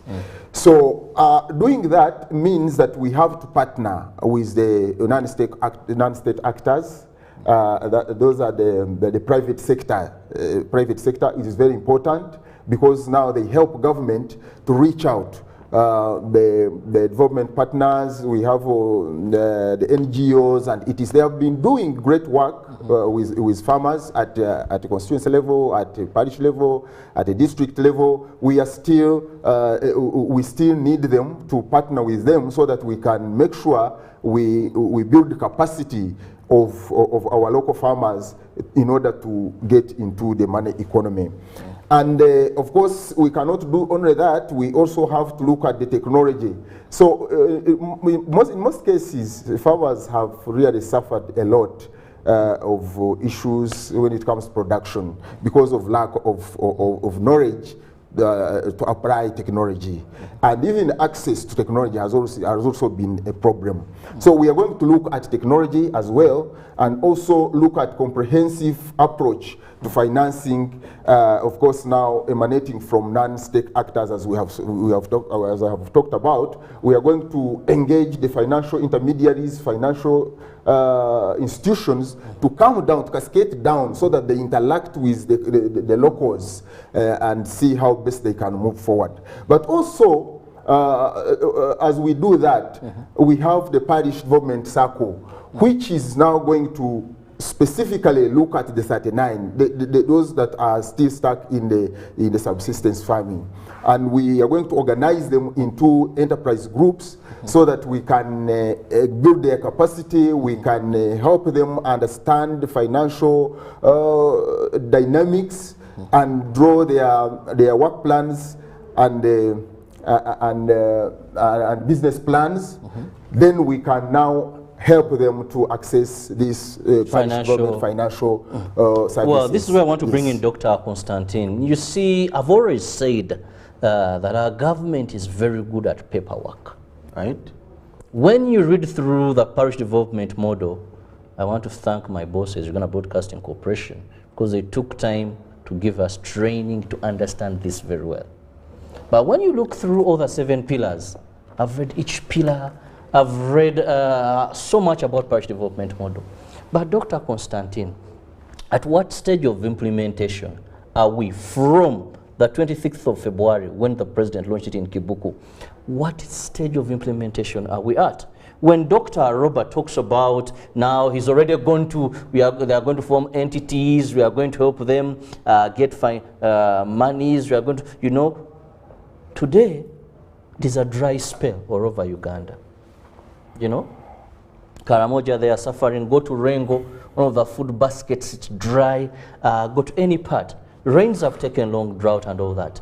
And people almost lack what they have, what to eat, what to sell, because you can sell when you're a commercial farmer, but even the commercial farmers now are going, so they're finding it very hard.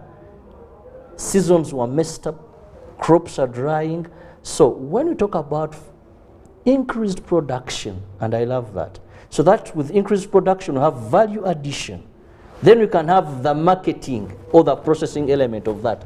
Doctor, where have we reached for us that we're on the right course? Or are we everywhere yet nowhere? Thank you very much again, Mr. Moderator. I think, you see, this parish development model is a multi-pronged approach. One of the most important things which is happening now is sensitization. Sensitization both from, especially from the bottom upwards, and more so at the beneficiary level. 2, the government is also doing what they are calling, they are trying to collect data. Data to identify who is actually this person who fully qualifies for this parish level model support. But meanwhile, as that one is happening, because you see, when you talk about pillar 1, production and productivity, you have talked about that there are dry spells and all this. But as the production pillar is being organized, you have got the other pillar, as I said, of community mobilization, and then you have got the other pillar of collecting of information that they can know who exactly is supposed to benefit. Now, one of the changes which is there right now is the harmonization and synchronization of all these activities to happen at the same time. But when you go to the villages today, especially where data is being collected, I feel those people are getting more informed, and it is going to be a very key, important thing to be done by government to systematically, I think, learn from the mistake that has been happening so far, but now systematically approach this issue of the implementation very well. Otherwise, up to today, people still say, I'm waiting for this money. So the issue of sensitization, which the government is doing now, the issue of trying to get data from all the households and identify who are those supposed to benefit. Then the issue of the production pillar, saying now if we are having this community here, this is what we identified, the dark roads. Here it's a dry spell, maybe we start prioritizing them for irrigation. Here they lack seeds, maybe we start prioritizing these groups for seeds. So all of that thing is happening at the same time, but I think all in all, for me, where the government has gone and where it is going, I think activities and programs are moving on very well. Sensitization for mindset change, capacity building for people to know what they're supposed to do. The agricultural people, the experts are saying here what exactly first do they require? Do they require seed? Do they require chemicals? Do they require irrigation system? And then they are also training the leaders. For example, I've got the RDCs right now across the country, RDCs and RCCs of this country. They are all in Kyankwans because they are the eye of the president in all these areas where across the country. So that is what is happening now, Mr. Kirabo. Dr. Robert, Dr. Constantine has updated us. One, I love the fact that this is a prolonged approach. It's not 1 year, 2 years. So that means, yes, progress will be achieved along the way. But Dr. Robert, let's also look at local involvement. You know, most of the times when you look at these government programs, we seem to see more of the technical people. I've followed a number of meetings, and you find politicians saying, we don't know, we weren't involved. You will have people from local government, experts, maybe from the secretariat, all that, come, talk, disseminate, move away. To the local level, how have you involved the communities themselves to appreciate that this is their program? One time I was following up a presidential program that it is called Poverty Alleviation Department under the office of, that is under State House, said by Madam Joan Kakwenzire. And this person was given a cow. He had a local cow and he had a Frisian that was given by His Excellency. But he goes and says, Mwangu wente ya president ejakufa. You know, he's the one who gets milk. There is nothing that His Excellency gets from this cow. He's looking for treatment for his, but area president, government, you know, jijanjaba. And I saw away from mindset, because how do we involve these people to own that the success of this program depends on us, away from knowing people from local government will come, you'll be told identify within yourselves, because at the end of this is what the parish development model entails, that they plan for themselves. They see what they need, and government just helps them in implementing and achieving this. Yeah, thank you very much, moderator. So, parish development model, especially Pillar 1, is not going to be implemented or is not being implemented in isolation of other pillars. All these 7 pillars are enhancing each other. They are complementary and interdependent. And when we move down to the locals, we are telling them that this is government interacting with you. So there has been a missing link. You know, when you get down there, they tell you that we don't see government. But now we are saying that government is moving as a whole, the whole of government approach, reaching out to the community and immobilize them, sensitize them about this program of parish development model. And of course, we are using local government structures. From top, we have the structures through the local government. We have the district. We have the parish chief. We have all the structures are in place, and we have given enough capacity building to all these people along the structure to make sure they interact with the community, even when the secretariat is not on the ground, but the people through the structure are on the ground to interact with the community and inform them what is happening and what is supposed to be done. And of course now the technical people like the commercial officers, like the district production officers, the extension workers, also the parish chief that we have recruited so far, they are doing a commendable job at the grassroots level to mobilize and sensitize people about what they are supposed to do. Well, in the interest of time, very soon we will be looking at more of what's happening in the Commonwealth Games, so we'll a bit cut short this segment. But Doctor, talking about the people that are supposed to be in place, Dr. Constantine, because the parish development model from committees, they're technical people. And we get reports that some of these positions are from the parish development chiefs, or I mean the parish chiefs being in place, that maybe some of these vacancies or some of the would-be people are not yet in these areas. And I just want to get your comment on this.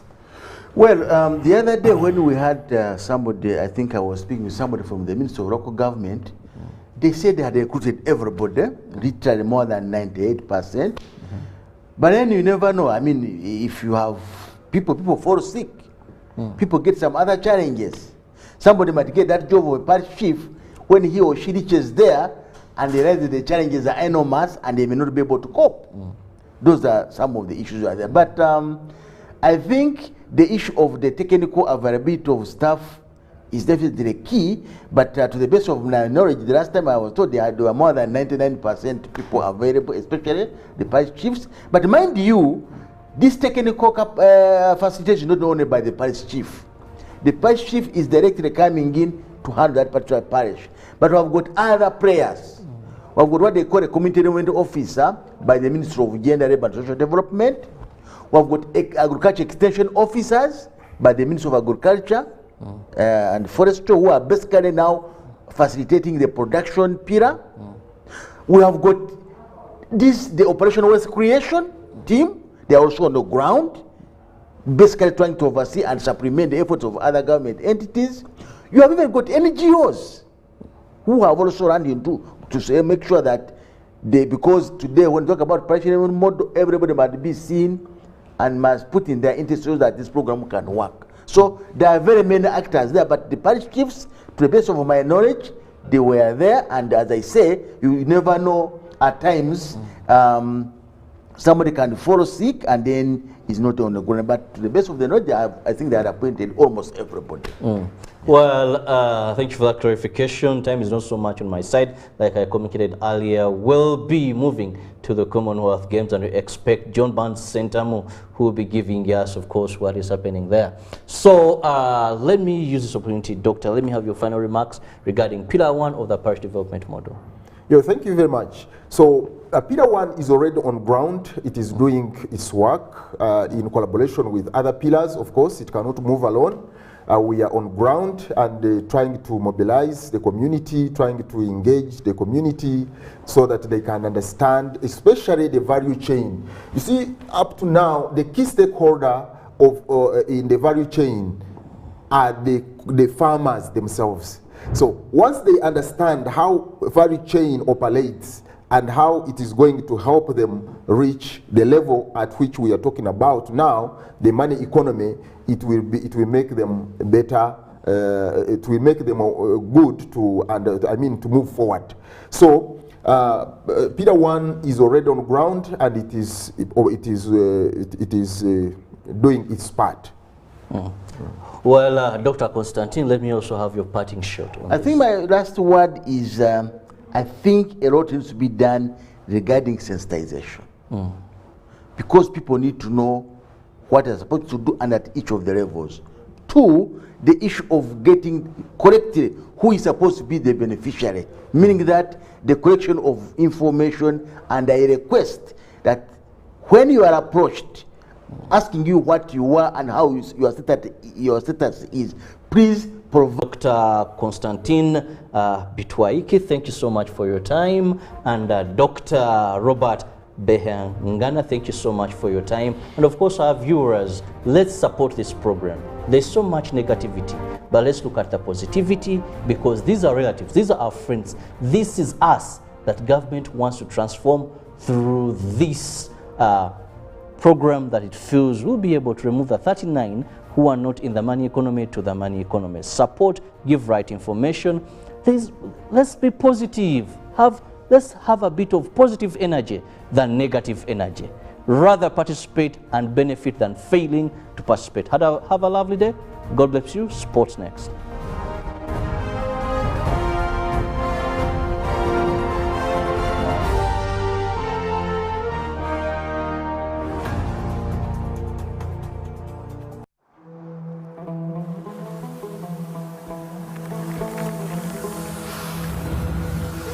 A World Cup in the desert? The first one in the Middle East. The first to be held at the end of the year? That's crazy.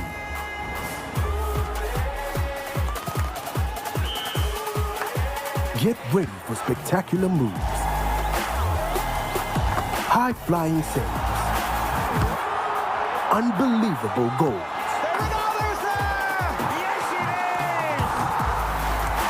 Out of this world celebration. Would you believe it? What a moment here! All 64 matches live. That's over 5,000 action-packed minutes of the FIFA 2022 World Cup Qatar. Now that's crazy. Catch all the action only on SuperSport, your world of champions. On Go TV. Love it. Flavor. When we're together, the vibe is pretty alright. Our taste is pretty awesome. We are Uganda's #1 fruity refreshment. Enjoy Mirinda Fruity, Uganda's #1 fruity refreshment. The Tales of Kasozi, brought to you by Uganda Communications Commission. Hello? Hello? This is Kasozi. How can I help you? Hey, Kasozi, my brother. Long time. We last met when we were at campus. It's been a while, but you are the person I'm looking for. Campus? Really? Hey, you don't remember me? Okay, so how can I help you? I'm stuck in Gulu making millions, and I need to urgently send money to my sick mother. But I can't find any mobile money agent near me. I've sent the money to your phone, as you can see the message. It might take a few minutes to come through, but I urgently need you to send the money to my mother. Let me send you her number, and you send it to her chap. My friend, I'm afraid your mom is going to die. What? Because I don't know you, I never went to campus, and I'm also in Gulu. So can we meet at CPS, we talk about it? Stay tuned for what Kasozi does next. Tofera, refrain from unnecessary engagements with strangers over the phone. This message is powered by the Uganda Communications Commission.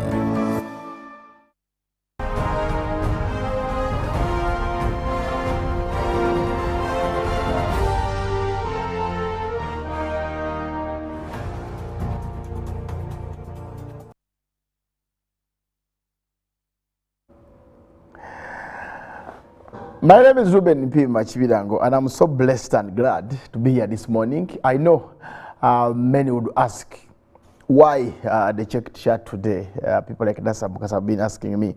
But it's Commonwealth. The Commonwealth starts today, and me and John Barnes agreed that when Commonwealth is starting on Thursday, we need to change a bit. We need to change a bit. I don't know whether Famba thinks otherwise, but I think it's really right for us to embrace the Commonwealth Games. And one of our senior colleague, that is John Barnes, is in Birmingham, and he will be talking to us in a minute or so. But I have people here watching from Kauku. I want to ask, to thank them for watching. That is Philip and Sylvia. I really appreciate the fact that you wake up every single day and watch Good Morning Uganda and UBC TV. It's not easy. Philip, Sylvia, and Judith, thanks so much for watching. It's really nice knowing that your people tuned in to UBC TV, and it's really amazing to hear that. If I get a message and the guys tell me that we are watching, I also get I feel happy and blessed that you follow the morning show.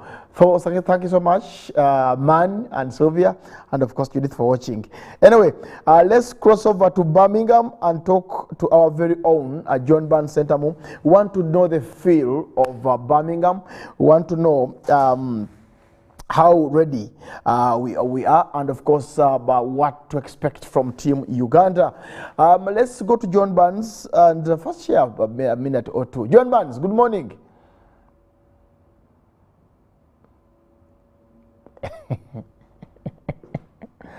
I don't think I can hear you, John Barnes. I cannot hear you well.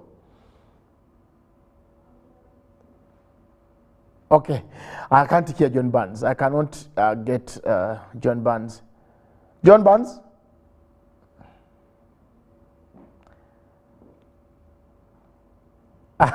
Okay, we'll get to John Barnes later, but I know that he will be trying, it's far away. Kampala and Birmingham is way far. So technology can sometimes dictate not to have the audio or to have the audio. But I know my colleagues in the control room are working around the clock to make sure that we get Barnes back and talk to him. We need to talk to him to get to know how his journey was, how Team Uganda prepared his Team Uganda, and of course the arrivals, which team has arrived and who is going to be starting, and which categories are going to be given priority. All that will be coming up. But of course, before we go to John Barnes, let's. I think Barnes is back. Barnes might be back on the phone. John Barnes, good morning. Good morning, Ruben. How are you today? I'm very fine. How are you? I look fine, don't I? Good to have you. Good morning, Uganda. Good. The best program. I don't, Ruben. I wasn't. You weren't so clear there. Good to have you on the show. I'm glad as well to be hosted by the best program in the world. Like I told you, Uganda is so small for Good Morning Uganda. Tokubye nnyo olowooza, tokubye nnyo. So,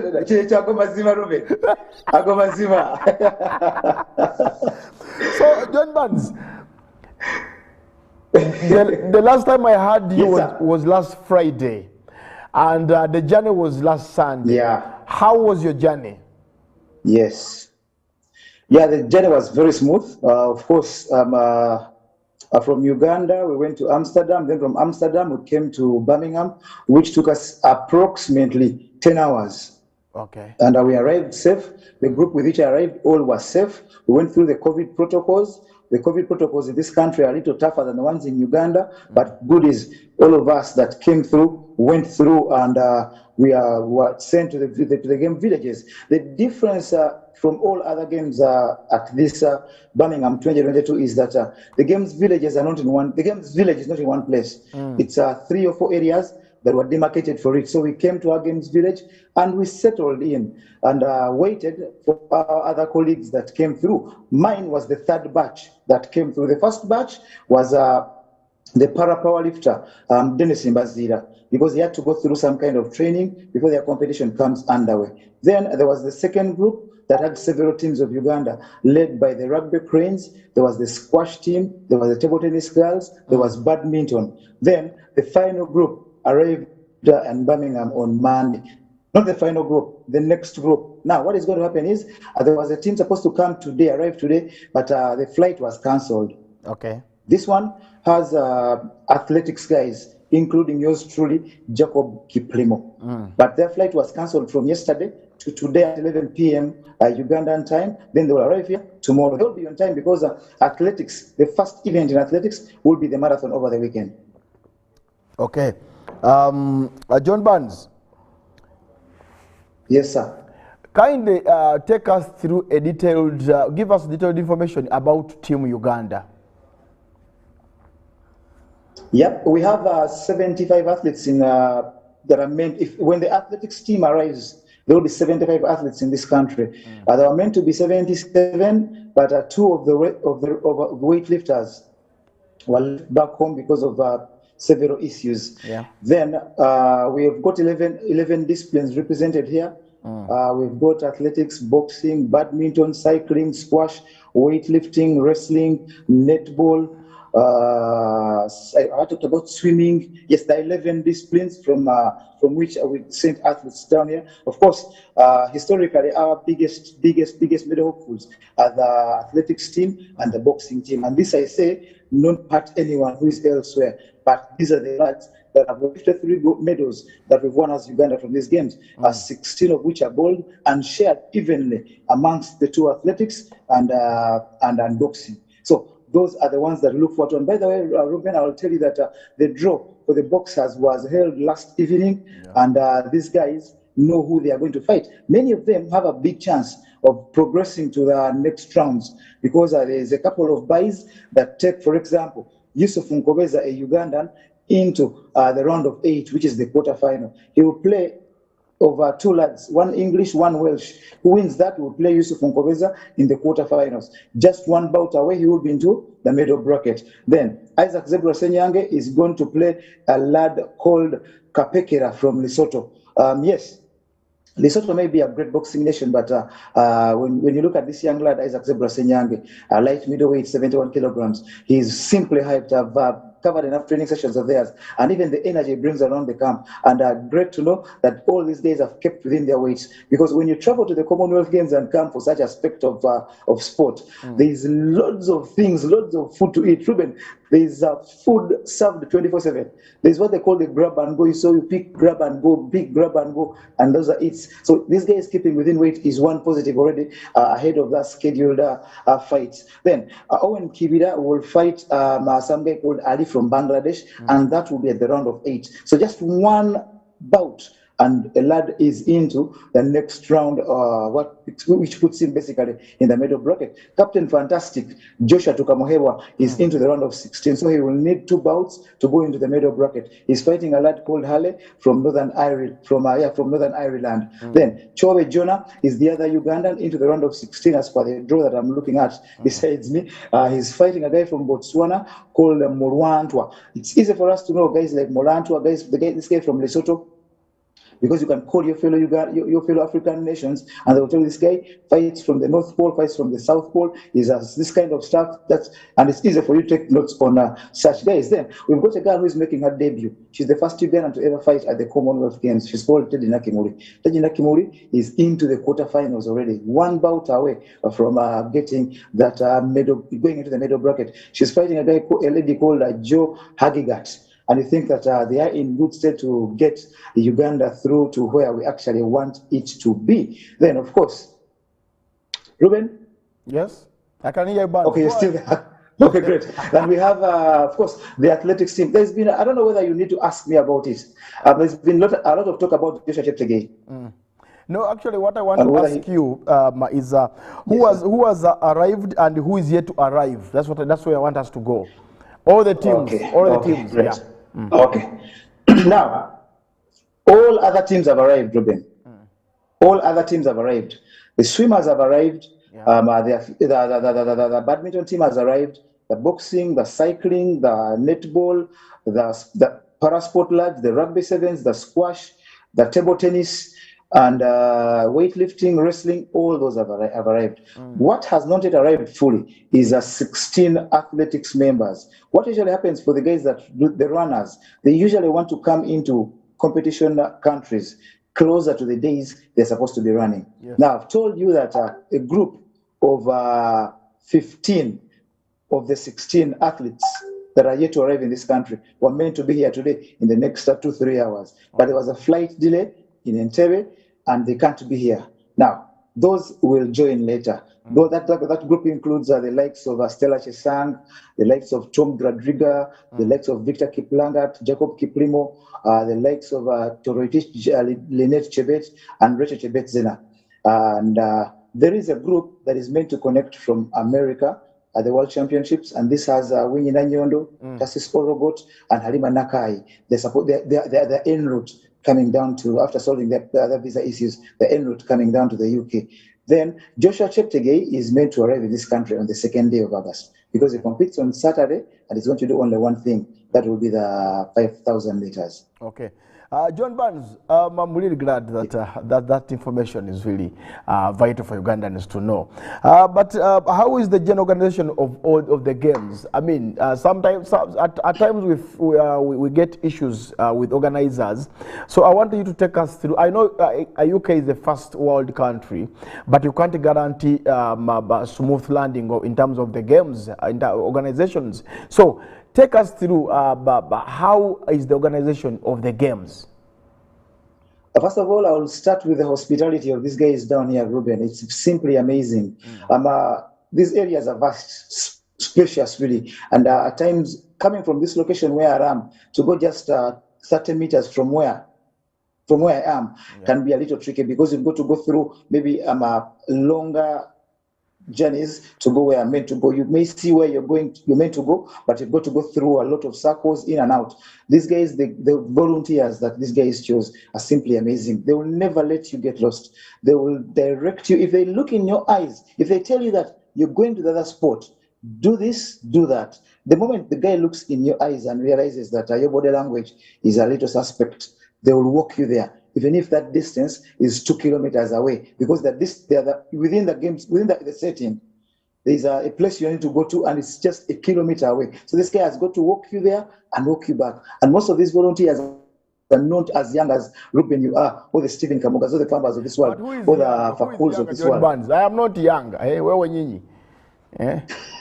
You're still young. Well, they're elderly guys, but they will walk you. So at times, even before the games actually start, you get to need that feel.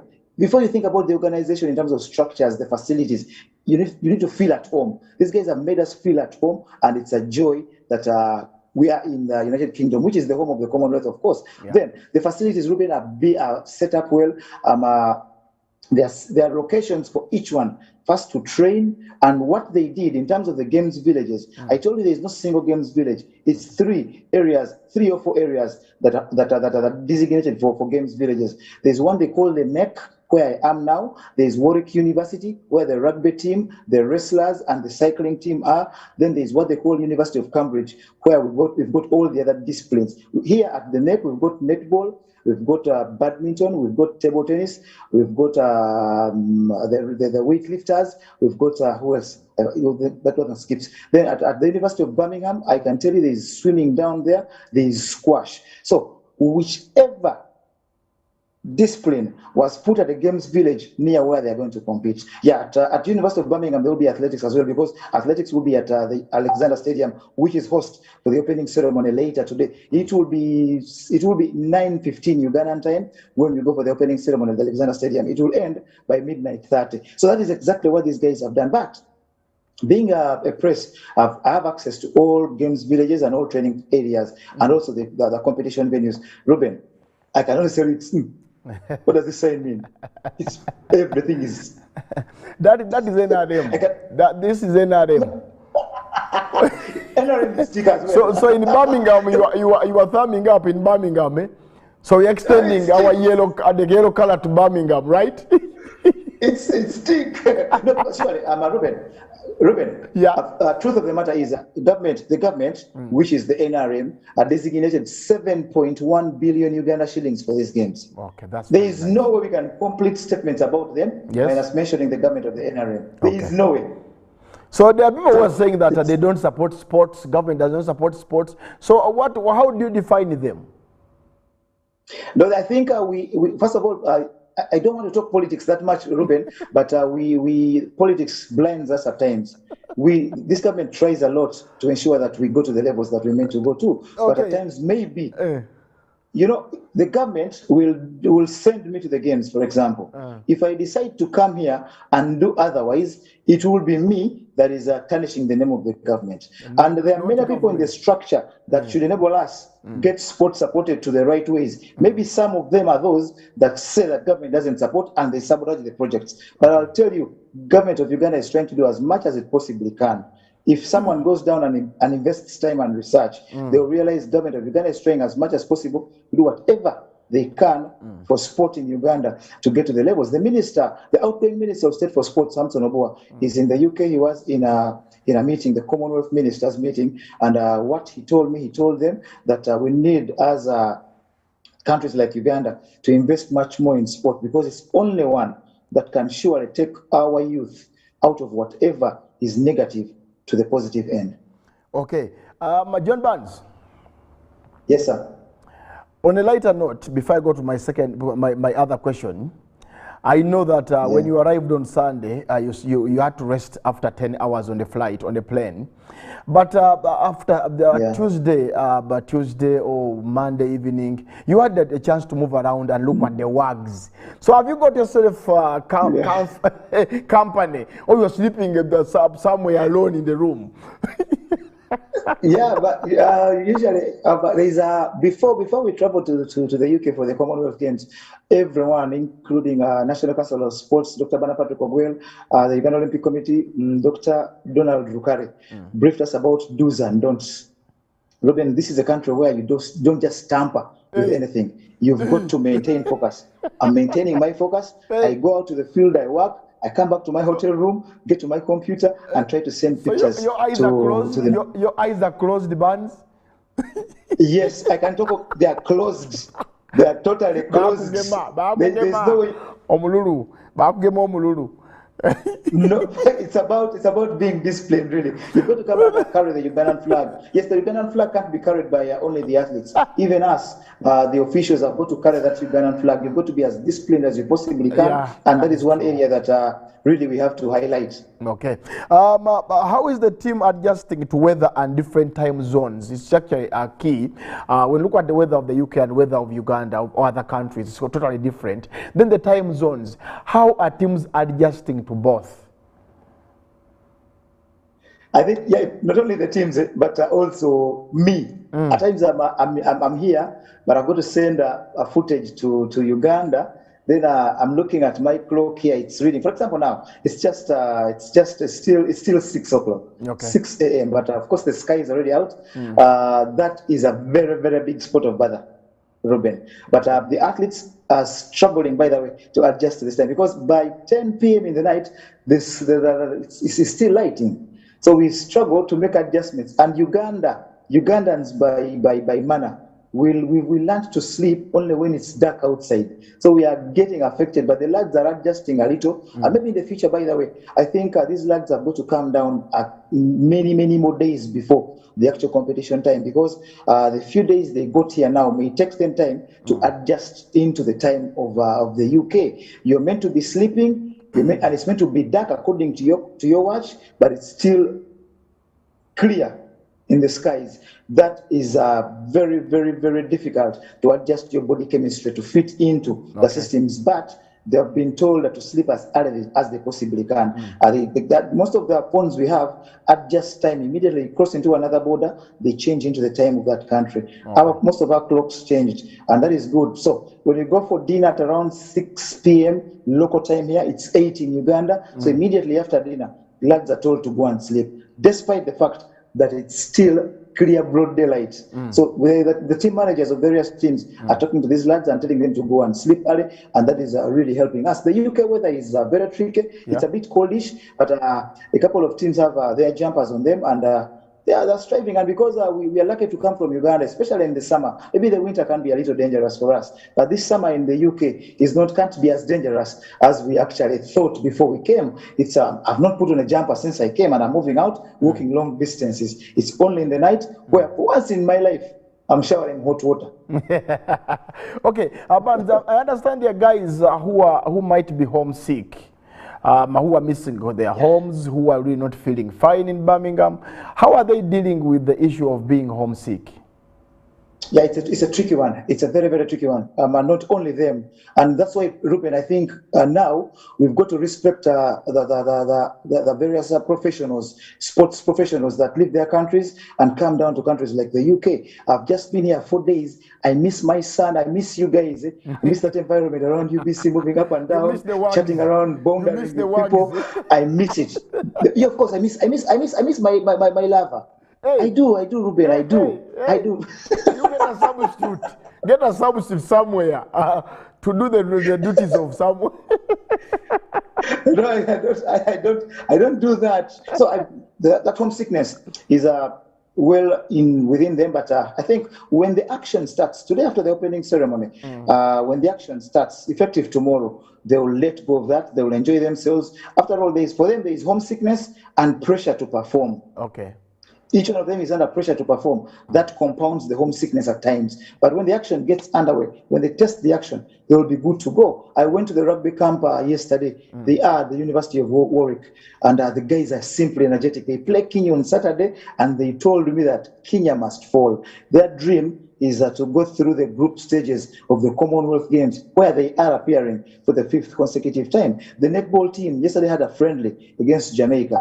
They lost that game, but the lessons they learned were immense. This morning, they play Barbados in another friendly. They want to pick a few lessons from such games. And remember, Peace Proscovia, our most mature player, didn't come and be a part of the training camp in Kampala. So now they're gelling together as a team. Many of the girls in the netball team are quite new entrants. It's only 4 that survived from the Commonwealth Games at 2018. Peace Proscovia, Mary Nuba, Joan Nampunge, and Stella Oyera. So the 8 are new guys. So, and Peace is our pivotal player. So they've got to make an adjustment to switch into her playing style. And hopefully, by the time we start action against New Zealand on Saturday, that will be sorted. There's a big issue that Ugandans think who of Peace and Nuba has got to rest and allow maybe Irene Eyaru play as a goal attacker, because Peace and Mary are all known to be goal shooters. But that is a matter of the technical team, led, of course, by Coach Tamare and Madame Zaruango. That will be sorted. Then, table tennis girls they're training this morning. They're going to get a feel of the competition venue today, just across where I'm doing this from. And the badminton guys are also going to do the same, get a feel of exactly where they're going to compete from. Not that the training facilities were far off the quality of the competition venues. Nara, I've been through all this. I've seen everything. The competition venues are similar to where these guys have been training from. So the adjustment is going to be quick. And the guys are energetic. I'm looking forward to get a part of the action, and everything will come to life. I'm talking about the shopping, Ruben. I've been around, and I'll tell you that, Ruben, and you guys I have relatives in this country. I have 2 sisters in this country. They've moved me around. I've gone to Nando's here, where you pay three pounds. My sisters, they paid £3, and I took soda for as long as you take soda for as long as you're there. £3. If you stay a day, you take soda from morning up to evening. But that is 15,000. That is 15,000 Ugandan shillings. So each soda is around 500 or 300 in that side, maybe. No, you can even if you are. Let me pick someone who will not complain so much at this. If you're Sigoa, you can take 1,000 bottles. Steve. You can take 1,000 bottles on just £3. So I've moved around. Finally, we had news that Joshua Cheptegei is not going to be part of these games. What is the truth? Yeah, the truth of the matter is that that rumor existed even before we came. I knew of this about 60, 70 days before the Commonwealth Games, before today, when the games are about to start. Yeah. And it was clearly told to us by the Chef de Mission, Mr. Moses Mwasa. The Chef de Mission is the guy that leads us at our level. The minister is the top man, but there is someone here who coordinates everything, especially for us and even for the top guys. Chef de Mission had told us that let's be careful as the media team how we talk about Joshua Cheptegei in regards to the Commonwealth. He wasn't sure he was going to take part. Then, what happens is, this is a factual. At the flag-off ceremony at Kololo, done by His Excellency and the First Lady, there was Joshua talking about how he's going for the World Championships, then later he will cross over and go to the Commonwealth. He talked about that busy schedule. But that almost confirmed him at least 50% to be in. Now he goes to the Americas, he runs the 10,000, wins the medal, he fails in the 5,000, then news comes out that he's not going to be a part of the Commonwealth Games. I've told colleagues of mine that have sought information, and I'm glad, Ruben, that you actually do, and don't want to feed off rumors and half-baked news. The matter of the fact is, Joshua may decide not to come for the Commonwealth Games. It's his option. But before Joshua either writes on his official social media handles, Twitter, for example, you know, Ruben, that these are stars. Joshua is a star. Joshua is a star. Just going on his social media and saying that I will not, even if under the circumstances now, the I will not is about him maybe going to visit someone in the village, it will translate into I will not be at the Commonwealth Games. Okay. But if Joshua has not done that yet, there's no fact that he will not be part of the games. Then, I'm looking at the itinerary here, the travel schedule of the guys, the way they're going to arrive into the country, UK here. Joshua is meant to arrive in this country on the 2nd of August. Okay. Because I've told you he competes on the 6th of August in the 5,000 meters at the Alexander Stadium. In case Joshua doesn't arrive on the 2nd, and there is no like similar to yesterday's flight cancellation, then we shall confirm that Joshua will not be part of the games. That is true journalism. And I thank Good Morning Uganda for being one that seeks true journalism. Okay, John Barnes, tomorrow assure us that at 1:30 you'll be a part of the score, because the team would love to get a lot from you after the opening ceremony today. So please promise Ugandans that tomorrow at 1:30 you will be joining us again, talk about the opening ceremony and of course how that day, that is tomorrow, will be in terms of the games. Please promise that. Yeah, I think I will, Ruben, and of course by that time the swimmers will have finished action, because at this May I will be in action early in the morning. Then there will be also the para athletes. I've not talked about the para team, Ruben. We have 3 guys from para. I've told you Dennis Simbazira is a para powerlifter. He arrived early under the GAPS project. There's a GAPS program that enables these guys to prepare well. The organization here, I think, believes that these players from countries like ours may not be adapted to some of the rules and regulations. So Dennis came in on the 17th and has been going through that. There is a Fred Masisa. Fred Masisa was meant to come and be a part of the GAPS project. GAPS is gather, adjust, prepare, and sustain. Fred Masisa, the runner, was meant to come and be a part of this part. He's one Ugandan that qualified last for the games. So his visa application was not yet through. But as I speak, he is in the country and going through the final bits, because the competition comes up a little later, around the 4th of August. So that he's got enough time to adjust and learn the rules and regulations. Then of course, Husna Kukundakwe is the other. That one needs no introduction. She's been there, done that for Uganda. She competes tomorrow, Friday, in the 100 meters freestyle S9 heat. And all that, by the time we come to the score, we shall get all those updates. And I'll fill you in with whatever Ugandans need to really hear and learn about their team in this country. And where better, apart from UBC. Okay, John Barnes, thank you so much for joining us this morning from Birmingham. Of course, we expect to have him tomorrow in the score to talk about as well about the Commonwealth Games. They start today officially, and Barnes is part and parcel as he takes us through the journey of the Commonwealth Games. That is Birmingham 2022. Well, I've got to go, but I want to thank you so much for watching UBC TV. I want to thank in a special way Sylvia and Filippo in Kauku for watching and waking up every single day to catching the show live, and of course Judith for ensuring that the DSTV is set for everyone to catch us live. I've got to go. Of course, we shall be here tomorrow on a special Friday, and we'll be able to take you through from 6 a.m. to 9. We'll be here, but of course from the team and myself, have yourselves a lovely day, and don't forget that God is the King. Good morning.